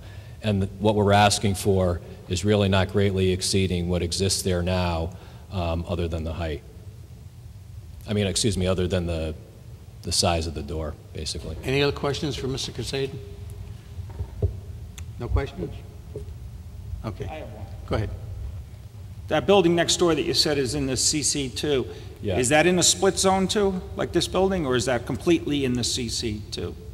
That might, I think that is in the... Or CD2, whatever it is. I believe it's the CDD2, because we worked on the zoning approvals for that through P&Z, and there's outdoor seating approved here, and there's other commercial uses here. So I can double check on that, but I don't think that is, that line might not be 100% correct with respect to this parcel, but there's a full commercial use approved on that property, including the section in the R5. So that's why it's my belief. I didn't look at it specifically for tonight's hearing, but based on the previous approvals we got a year or so, this past year, I think that's CDD2. I really think it's a zone. I really think this parcel is supposed to be CDD2. We're not going to ask for a zone change, but that's what we're faced with. And that intersection of the zone district and the history of the parcel are legitimate hardships because they uniquely impact this particular parcel with respect to other parcels in the zone. Any other questions for Mr. Crusaden? No? Okay. This hearing's closed. Thank you. Okay. Your thoughts? You feel that you need more time to think about this? We don't have to vote on this evening, so also keep that in mind. So, what do you think? Well, I heard what everybody said in favor of it, but then we really only heard from two people that are actually living on Park Avenue, and one's against and one's for it. So, I mean, it's a beautiful design, don't get me wrong. The only problem I have with it is we're doing this for a truck, and a truck can be parked anywhere else, you know, in a commercial zone or whatever, and we're doing this for, and my fear down the road is, like this gentleman just said, there was a plumber there and it took him years to get him out of there. He had his trucks lined up, you know, and you guys that are living there now, if that creamery goes out of business in 5 years and then you got a business in there and he's loading up his truck at 5 o'clock in the morning, you hear pipes banging, you're not going to be too happy about that. And that's where I feel we could go down the road. And other than that, the creamery, I love the idea, I love the design, but that's one of my problems I'm having with this. So I don't know if I'm for it or against it yet. All right, Sarah? Yeah, I think a lot has been said about how this parcel may have been intended to be CDD2, but if you look at the lot and building requirements for CDD2, this parcel exceeds them all, so I don't see why we would need to infringe on the setback or the building lot percentage. The requirement is 20 feet width, 70 feet depth. We're looking at 30 feet width and 163 feet depth. I don't see why we need more than what's currently there. No, they're asking for a lot. Any other comments? Are you ready for a motion? Or, like I said, we have time to, if you don't want to vote on it tonight. John, what do you think? You're awful quiet. Well, honestly, I think there's a lot to absorb tonight. I mean, I can understand the neighborhood's feelings towards a wonderful business and a philanthropic individual. I totally understand that, but we have to make the decisions based off of the zoning laws that are before us. And I personally think I need more time just to look at it. I don't think it's a cop-out. I just think that there's a lot of stuff that has been raised, and I'm a little Yeah, I agree. uncomfortable voting tonight, to be honest with you. I agree. All right, make a motion. I mean, if it was just to approve it for the creamery, I'd be saying yes right now. I mean, because it sounds like it's an excellent business and they're great for the neighborhood. But I'm worried what could come down the road. That's It could be anybody's property. That's the whole point of the zoning regs. We're Right. here to protect the entire. You know, and then you guys might be here entire- screaming at us, why did we approve it? That's what I got a problem with. All right, so if you need more time, then you want, make a motion to, we don't have to vote on this for 65 days? That's correct. We have 65 days to vote from the close of the hearing. I'm sorry. You have 65 days to vote from tonight, the close of the hearing. So, Stephen, what kind of motion do we need to hold it over? A motion to table or to? Just table it. Is there a motion? Okay, I make a motion to table to next month. Second. Okay, all in favor? Tabled? Aye. Aye. Opposed? Okay, this is tabled. We're going to take a just couple of minute break.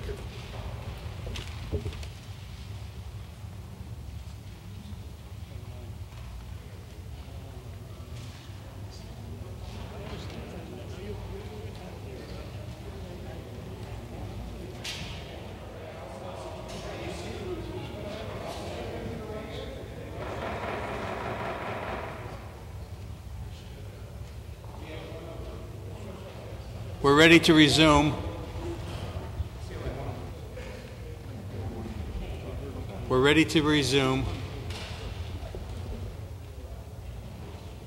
Okay, we're back. Mr. Secretary. Item number 7 on tonight's agenda, 86 Red Root Lane, MPB 114/905/16A. R.A. Thomas B. Lynch, attorney, for Peter Romick, owner. Variance of section 3.1.4 to allow property to be utilized for farm use on a 2.03 acre parcel where 3 acres are required. All set? Good evening, Mr. Chairman, members of the board. For the record, my name is Thomas Lynch, and I'm an attorney with the law firm of Lynch, Trimbicki, and Boynton. My office is located here in Milford at 63 Cherry Street. And I'm here tonight representing my client, Peter Romick, who is seated in the front row behind me. Peter is the owner of the property located at 86 Red Root Lane. It's in the northern section of Milford off of Wolf Harbor Road. It's located in the RA zone classification. And we're before you tonight with a variance, a fairly rare variance. It's a variance of the definition section of our zoning regulations. Section 3141 under the definitions in an RA zone allows farms in that zone, in any single family zone actually, as long as the size of the property is a minimum of 3 acres. That's the actual definition of what would constitute a farm. Peter's property is some 2.03 acres in size, but I'm going to give you a little background history of the property, and hopefully you'll follow the steps that I'm going to be laying out to you and grant this variance so that he can seek a classification under the state assessment statutes to have the property actually assessed as a farm under the Connecticut general statutes. So Peter's family has owned this property since 1967, and it's been utilized since 1967 in one way or the other as a quote-unquote farm. They grow fruit on the property. There's fruit trees. There's a chicken coop along a part of the property where there's a pond. They have a duck house, and what they want to do is to basically expand that somewhat and have a farm stand without any advertising, without any overt commercialization, but to be able to actually sell the property or the produce that they produce on site at a farm stand on their land. And it's interesting because I handled a case such as this in the town of Orange. Just by way of example, the town of Orange does not have a lot size limitation for a farm, but Milford does. But in doing a little research prior to my presentation to you tonight, turns out that in 1972, in fact, the zoning regulations went through some amendments, and one of the amendments to the zoning regulations was to actually define a farm as being a minimum of 3 acres. Well, my client and his family have used this property since 1967, over 58 years, and some 5 years prior to the institution of that zoning regulation. So I think clearly a hardship exists there, because of the fact that this property, in its present state, a little over 2 acres, has been utilized as a farm, and the amendment to the zoning regulations that went through in 1972 actually upgraded the size requirement. Now, what we've given to you is a survey, or a copy of a survey that was performed in 1977 when the Romics bought this property. And they bought this property from the Ignatowski family, and I don't know if the board members, in terms of your longevity in residing in Milford, I go way, way back, and the Ignatowskis were an old farm family in Milford. They had an extensive amount of farmland north of Wheeler's Farms Road, stretching out to the property that the Astriab farm was located. And the 2.03 acres of land that the Romick family purchased was, in fact, from the Ignatowskis. So it's interesting to note that from this survey that's before you, that was made in 1977, in fact, Mr. Ignatowski's son and his wife Kathy still reside on the property on Astriab Lane adjacent to this property. They are located at the northern portion of the property alongside other land that was owned by Ron's father John, and then the city of Milford has open space to the east side of the property. So just going through this survey that we handed out to you, I had Peter basically sketch onto the property where the various farm uses would be located. In the northern quadrant of the property, he's laid out an area where there'll be a chicken coop, storage area next to an existing barn. Behind the pond area is the area where the fruit trees are. It's basically a property, or a portion of the property that's some 100 feet by 40 feet. As I mentioned to you earlier, the duck house and the chicken area, second chicken area, is located near the pond, along with parking area and the garage. So in some of this presentation to you, as I said, there's a process that you can follow with the city tax assessor's office in terms of applying for a certain form of assessment. It's a reduced assessment for your taxes if you dedicate your land to farm use, and that's what this application envisions. They live on the property, and they want to expand the production of the fruits and the eggs that would come from the hens and the ducks, and they want to have a farm stand. And I've gone over this previously with Stephen. Stephen's position is, as long as it's on a small scale with no advertising, it would not be something that the zoning office would look askant at in terms of operating a business in a residential zone. So other than that, if you have any questions, as I said, Peter is here with me tonight. If you have any questions, we can entertain them. So what you really want to do here is establish this as a farm? Correct. For the state of Connecticut? Yeah, there's a procedure, Joe, to apply for a reduced assessment of your property based upon it being a farm. And to utilize that process, we have to have this designated as a farm, and since, in going over this with Stephen, the property is not quite 3 acres, it doesn't meet the zoning statute, the zoning regulation definition as a farm, that necessitated this application to you. Okay, so you mentioned they want to sell, produce and things like that. Right, so anything that they would be selling would be grown on property. Okay, so would you consider that a condition that we might make to grant this, or, is there anything else that this could blossom into if we just grant it as is? I would certainly find a condition that you would make on an approval limiting sale of any produce to what is produced on the property, sale of eggs, sale of fruits. So in other words, you're not bringing produce off-site and then selling them. I'm thinking of that Sunflower Farm in Derby, in Orange on Derby Milford Road. They actually bring items off-site and sell them there. That's not what this is envisioning, and that could be a condition of an approval, certainly. Yeah, Right, so we're not getting any delivery trucks of produce, right, delivering exactly. produce. It Right. is pretty narrow up in the back there, so that's, and with the city of Milford property right next to it, but still. Yeah, and it's interesting to note, I raised the example of the regulations in the town of Orange, and the town of Orange actually has it in their zoning regulations in terms of, it's a little bit more elaborate than what we have. We just have a definition of what a farm is, and it says a farm is anything that's 3 acres in size where you produce livestock or vegetables or fruit on site.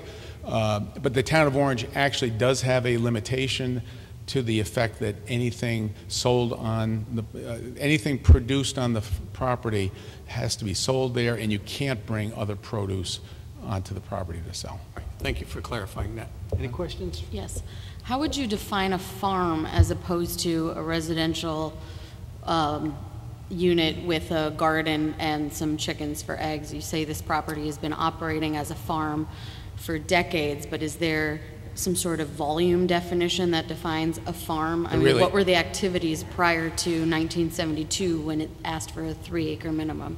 There really aren't any further definitions, Sarah, and I hate to use the word common sense, but it's sort of a common sense situation where, and in this particular case, we're seeking clarification of it by a variance so that then the clients can apply for a tax assessment rebate. All right, so in other words, we're using this as a means to be able to accomplish that goal, but in terms of definition of a farm, there's nothing further in our zoning regulations.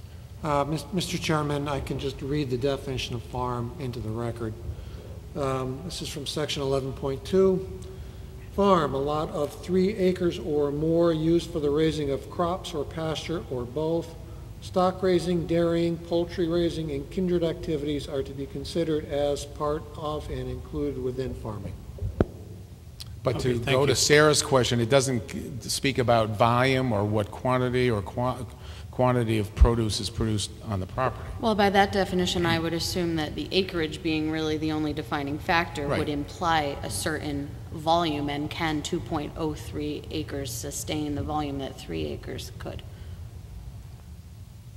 And there's a reason it's 3 acres. I don't know what the reason is, but there's a reason. I think it was just an arbitrary number, to be honest with you. But it sounds a little arbitrary to me. Yeah. But obviously the size of the land dictates how much can be grown and produced, right? Right. Steve, I have a question for you on, once he gets the farm thing, can he have as many chickens as he wants, and what about roosters?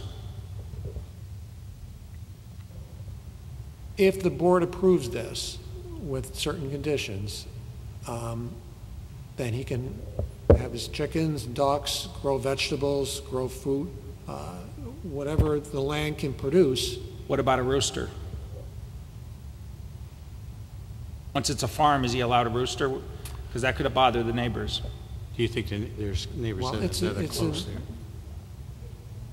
I'm sorry, go ahead. I have to think about that. I'm not quite sure. They don't have a rooster right now, and they don't have to have a rooster. So we could put that into the condition, okay. Fire away. Okay, any other questions for Mr. Lynch? Anyone else speaking in favor? Anyone else speaking in favor? This was a pretty neat thing. This is the first time I ever came across this, though. Is there anyone here opposed to this application? No further questions? This hearing's closed. Simple as, you can approve this with a few conditions. Yeah, I think we just approve it with the condition that they have to sell what they grow and can't bring any. Fine. Yep. Can't bring any additional food, vegetables or produce, and no roosters. Okay, we're in agreement with that. Make a motion. All right, I make a motion to approve with the 2 conditions. 1, they cannot bring any outside produce or fruit in to sell, and no roosters. We need a second. Second. Okay, we have a second on the motion. We have a motion and a second on the motion. Mr. Dubois. With the motion. Ms. Ferranti. With the motion. Mr. Vicino. With the motion. Mr. Soda. With the motion. I'm with the motion. It passes. Okay, thank Thank you.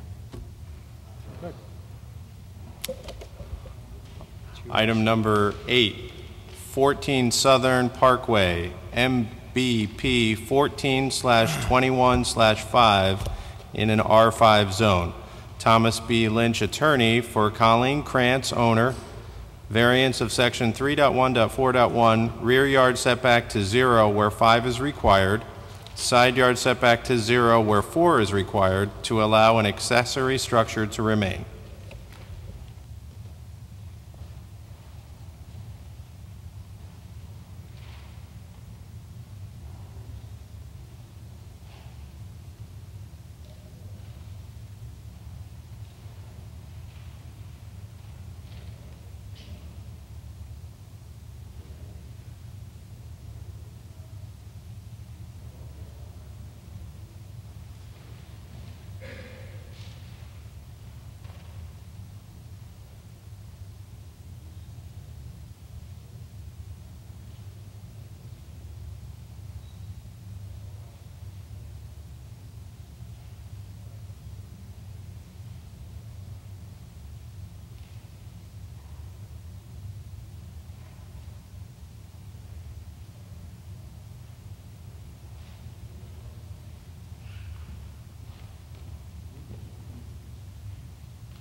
Can we just give you your variance?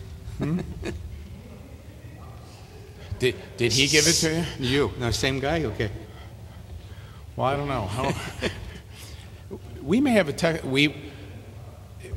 I have, first of all, for the record, Thomas Lynch representing my not just client, but good friend, Colleen Krantz, who's seated here with all of her neighbors. And I had sort of an emotional presentation to you tonight because there's a very telling background to the building of this structure. But I may not have to get into that because Stephen reminded me of Connecticut General Statute 813A, and that's a statute that says that if a structure has been built within the setbacks of a lot that infringe and encroach on the setbacks, and it's been there for 3 years or more, then by operation of law, it's legal. And I just quickly checked with my client, who told me that she thinks it was completed in May of 2015, or it may have been sooner. So we may have to do a little research to see if there's some series of receipts and whatnot that we could then present to Stephen. The other problem with this is that there's a real estate closing that's supposed to take place at the end of this month, and the issue that brought us here tonight affects that real estate closing. So I'm going to make my presentation to you, and I'm going to ask you for a variance and see how you go. If you don't buy my argument, then maybe what I'll do is ask you not to vote tonight, and maybe we can get around the request for a variance through the other route. So Colleen bought this property in 2008, and she was diagnosed with stage 4 breast cancer shortly after that. And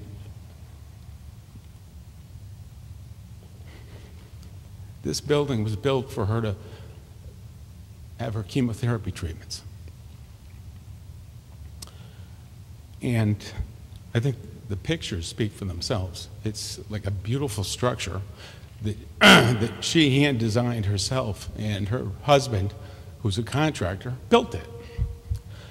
And John didn't honestly realize that a accessory structure couldn't be built within or had to hold setbacks. He knows about decks, he knows about garages, he knows about other things, but he thought that putting this structure in the back corner of the property within the fence that's not shown on the survey, by the way. Survey shows there's a small encroachment of the structure over the property line, and we can deal with that with neighbors. But he wasn't aware of the fact that there was a 5-yard rear yard setback for an accessory structure or a 4-foot side yard. But this is one of the most beautiful things I've ever seen. And it had a loft on the second floor. It has a loft on the second floor where Colleen would have her treatments. So they've now bought the property across the street, the old parsonage of the First Church. So they are moving there. They're going to renovate that building. At 7 o'clock earlier tonight across the street at the Parsons building, they appeared before the Milford Historic District Commission with their plans to renovate that building over here right on the duck pond. So they've put 14 Southern Parkway on the market. They have a buyer. The house, those pictures were actually printed out from Realtor.com. The house sold in a day. I mean, people came onto this property at the open house, and people were fighting each other to buy the house, in large part due to the White House. And when they first came into me in tears saying, oh my God, we got a problem. And, you know, I talked to John about, can you move it out? Can you move it back? Well, what he did was he put it in a corner of the property where there's a large tree that's literally 4 or 5 feet in diameter, that's square in the back. And then he built this beautiful patio, as you see on the pictures, and then he built a grotto, a very lovely setting in the backyard for his wife to have her treatments. And this is just one of those applications I'm going to ask you to throw out, you know, if you can, the consideration that they built this thing without coming in first to the zoning office, and think of, well, what would have happened if they did go in the zoning office and they wanted to build this shed or this structure, and they came before you with a request for a variance. I think it's reasonable. I think with the existence of the tree that's located there, there really wouldn't have been any other place for them to put it along the rear of the property line. And, you know, the reality is we're here tonight with the situation as it is. And we've brought this application to you. The buyers, there were people competing for, I think they overbid. People were bidding for the house, bidding against each other. And there's a closing that's supposed to take place at the end of the month, and obviously this has to be legalized. So the legalization is A, do you see fit to grant a variance to allow it to stay? I'm going to ask you to listen to the neighbors that are going to be coming up to speak to you. Or in the alternative, to not vote on it and see if we can come up with receipts or whatever. Colleen's saying May of 2015, that obviously doesn't quite reach the 3-year level, but do we sit for 6 months and wait for them to sell their house in 6 months? I mean, I'm just going to ask you to be reasonable and give this a good, heartfelt consideration. That's it. Okay, thank you. Go ahead, Mr. Soto. Attorney Lynch, how can we approve something when it's on the other neighbor's, encroaching on the other two other neighbors' property? We'll deal with that through what's called a license, and a license is something that gets recorded on the land records that says we recognize that the structure encroaches, and as long as the new property owners keep it the way, don't expand it, and as long as the people... Yeah, but can we legally do that when Yeah. it has to do with two other properties? Yeah, because I'm asking for a 0 setback, even though it goes over the line. So whatever goes over the line, that's my job. That's to your take. problem. Right, that's my problem. Right. Any other questions? Anyone else speaking in favor? Please come forward. How are you? Good evening. Certainly learned a lot. We need your name, sir. Sorry. Sure. Your name and address, please. Sure. My name's Tony Salamanca. Tony Salamanca, 15 Mayflower Place. My wife, Cindy Salamanca. Former residents of 18 Southern Parkway. Right next door to John and Colleen. We'll make it very brief. We wanted to come in support and make a brief statement. I grew up on Southern Parkway. I lived next door for 37 years. John and Colleen purchased the home and did an amazing job, not only with the property, but as you can see what's on the table for tonight. The particular structure was thought out and amazingly built, certainly added value, but also became a place, as you can see tonight, for therapy, some laughs, some cries, and some good conversation. It's simply, beautiful to the property and continues to be a conversation piece. I think for my wife and I, we just certainly would consider seeing the value and keeping the structure as is. And what's interesting, very briefly, I'll state, being a resident in Milford and when my wife and I moved to 15 Mayflower, we also had some things to go on. So to fast forward the story quick, we were also in front of planning and zoning a little bit, and with the home, some things were approved, what have you. It was interesting because I was dealing with Joe Griffith at the time, and he stated to me something that always stood out. And everything was approved, and we moved on. But he stated, through a lot of numbers and measurements and certain things, we do have to remember, right, there are emotions and families involved in moving, buying a property, selling a property. So, I would just ask, and I think obviously everything stated here already was very heartfelt. So we would just thank you for your time, and we're here in support of them. Thank you very much. Okay, thank you. You want to give your name and address, please, and say if you're in favor? So that's my husband, Cindy Salamanca, previous owner of 18 Southern Parkway, right next door to John and Colleen, now 15 Mayflower Place. And I can specifically remember the drawing.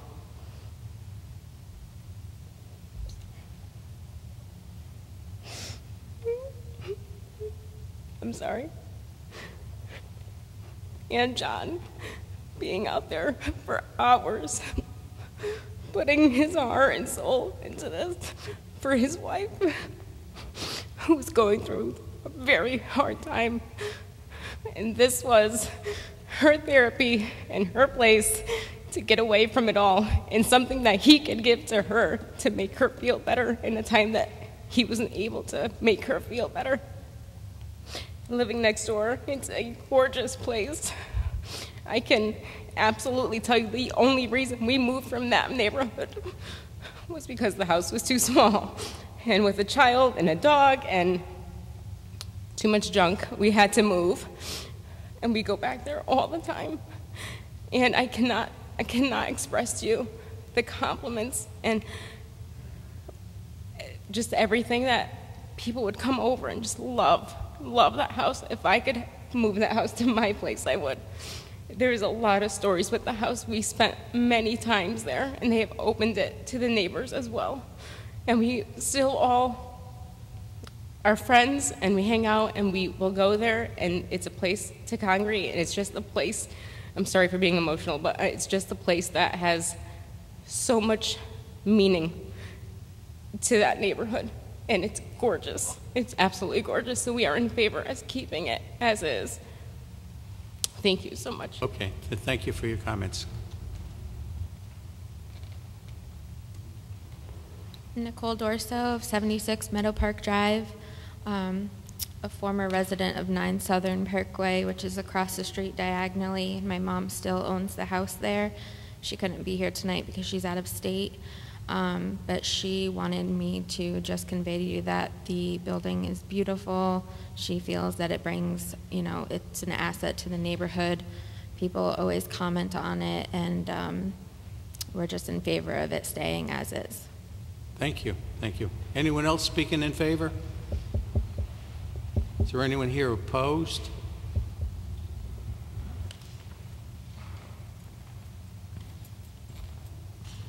Yeah, good evening. Doug DeGroff, 23 South Karima. I'm opposed just on the fact that I feel that if this is approved, I may be losing some of my property and my right to build a garage in my own backyard as far as the clearance between structures goes. And if you could set me straight and tell me that I could just apply for a building permit and put that garage there with the same 5 and 4 that exists now, I'll withdraw my opposition. Well, we can't bargain with you on that, sir. Well, you know, I just don't want to have to apply for a variance with anybody. I don't like neighbors. I don't like people. I just go by what's right, and that's all I go by. Okay. So where are you? Are you If behind they're that? here, Are you behind that? I'm in their backyard, on the corner. The corner where they're. So the structure's encroaching on your land? Well, their structure is right in the corner. So like I'm here in this corner, and they're down here, and the structure's right over here in this corner. But is one of the corners of that shed on your property? It's close. It's very close. It's, you know, it's kind of cornered right into the back corner there. Close or on your property? I'm not sure. I'm not a surveyor.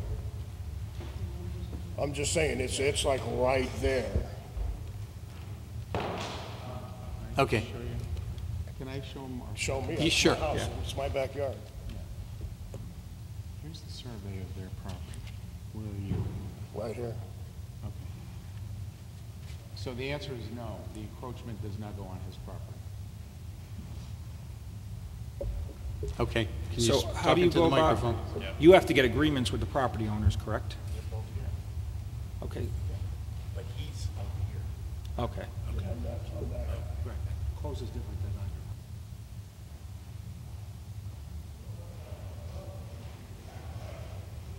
than on your. One piece of property has nothing to do with the other, sir. We don't bargain on that. That's All right, not. then I'm good. We're not in our position to do that.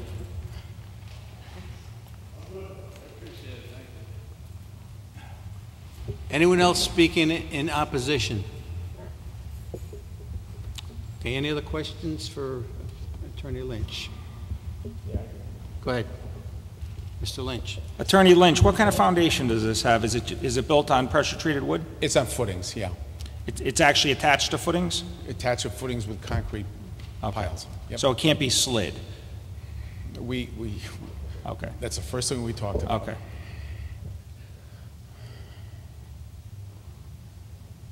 Okay. No other questions? Okay, this hearing's closed. Okay. What's your pleasure? What's your thoughts? My pleasure. So what was the thing you were saying, if it sits for if it's existing, what was that, Stephen, about? 3 years? Section 813A of the Connecticut General Statute says that if a building or structure is placed so that is inside of a setback and it is there for more than 3 years without the city taking the owner to court to clear it up, it's legalized. Okay. By operation of law.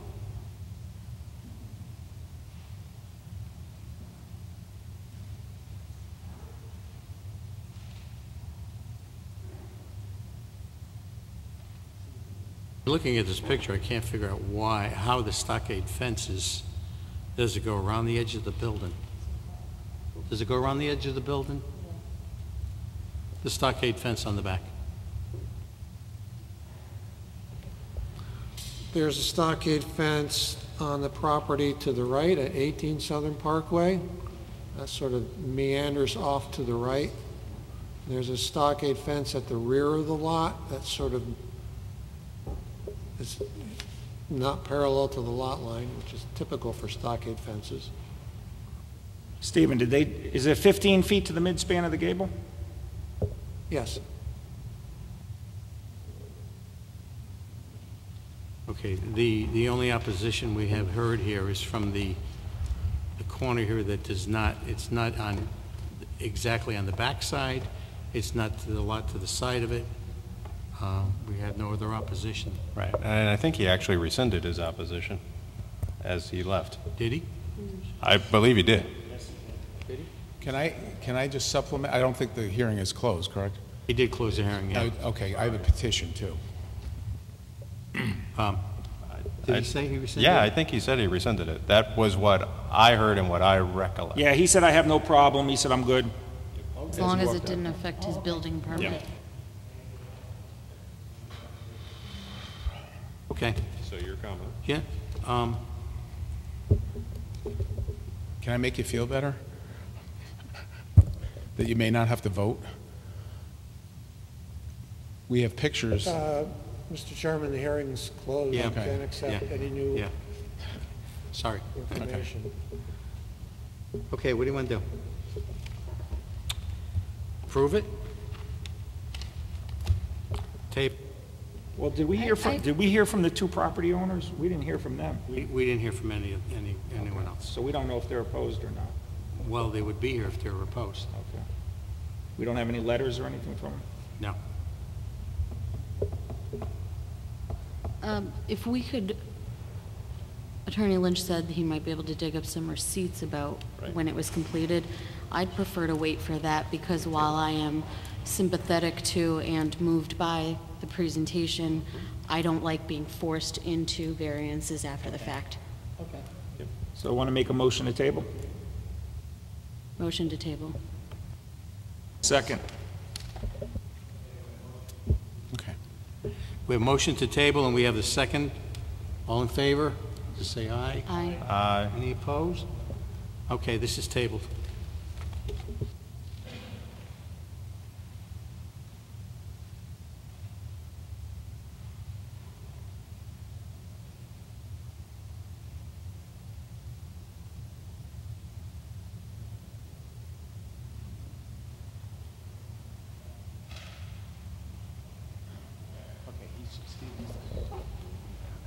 Item number 9, 12 Broad Street, MBP 54/402/10, in an MCDD zone. Jack Gonzalez, agent for Tom Vitale, owner. Variance of section 5.5.4.2, CAF permit within 1,500 feet of existing permit.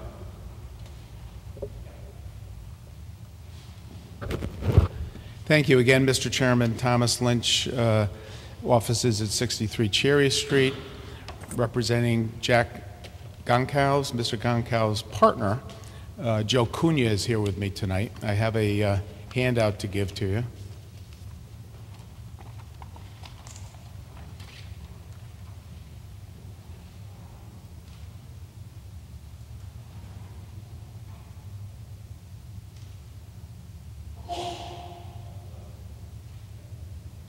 Mr. Chairman, I was wondering if the board would reconsider reopening 14 Southern Parkway for the purpose of keeping the hearing open,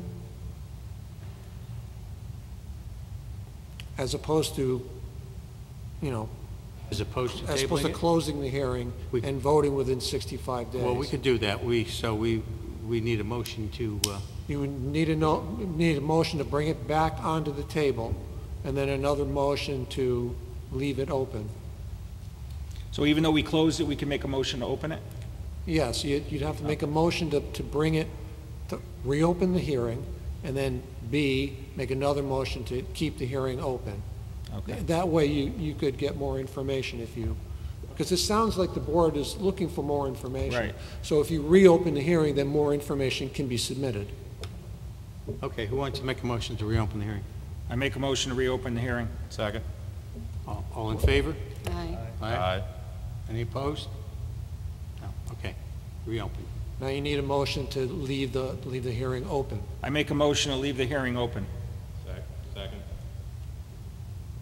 Motion's been made to leave the hearing open. I thought we just did that. Okay. All in favor? Aye. Aye. Opposed? Okay. All right. Southern Parkway is open for further discussion. Excuse me, one more thing. Now you need a motion to table it till, oh, it's already open, never mind. Never mind. No, let me take that back. Just to dot our I's and cross our T's. Now you need to make a motion to table it to November. So now we've brought it on the table, we've reopened it, now we need to table it to November. Okay. We took it back. I make a motion to table Southern Parkway till November. Correct. Second. Okay, we have a motion to table Southern Parkway till the next November. All in favor? Aye. Anyone opposed? Okay, carried. Okay, we're into 12 Broad Street. 12 Broad Street. All right. So this is, I think, the fourth or fifth time I've done this in the last couple of years. Well, don't get sick of it. But the zoning office takes the position that when you have a restaurant permit and you want to switch it to another permit, i.e. a cafe permit, you got to start from scratch. And that's what's happening here. Milford Green Pizza, located, as we all know, on Broad Street, just down from Factory Lane. The partners closed the business last year. They tried to sell the business. They were unsuccessful in getting a buyer, and now they want to reopen it under a different business model. So what they're going to do is apply for a cafe permit. They had a restaurant permit before. You know from prior speeches that I've given to you, the dichotomy between the state liquor regulations under the Department of Consumer Protection and our zoning regulations. Our zoning regulations say you have to have 1,500 feet away from permits. It doesn't say what kind of permits, it just says permits. The Department of Liquor Control delineates certain types of permits. You have cafe permits, you have restaurant beer and wine permits, you have a cafe permit. Cafe permits allow the business owner to not have a partition between the bar and the restaurant. They can limit then and have more control over underage drinkers coming into the business. They can also limit the hours of serving food. Those things are all covered by the regulations of the Department of Consumer Protection. So here we have a situation as we had with Stonebridge, Bar 333, Liberty Rock Cafe, where there were restaurant permits and now the owners were applying for cafe permits. And the zoning office's position is we're not going to sign the liquor application because of the fact that you're within 1,500 feet of another location and it's a different type of permit. That's clearly a hardship. There's a inconsistency between the state liquor regulations and our zoning regulations. This site already has a permit. This site has had a permit for the last 15 years. And it's located between the Bistro Basque, Archie Moore's around the corner, Colony Pizza.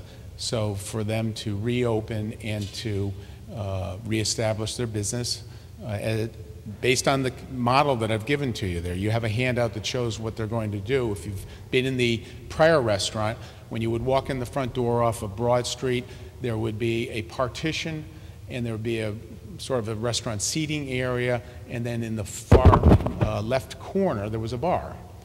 What they want to do now is open the whole thing up and have a bar along the easterly wall, and then have a restaurant seating area without the partition.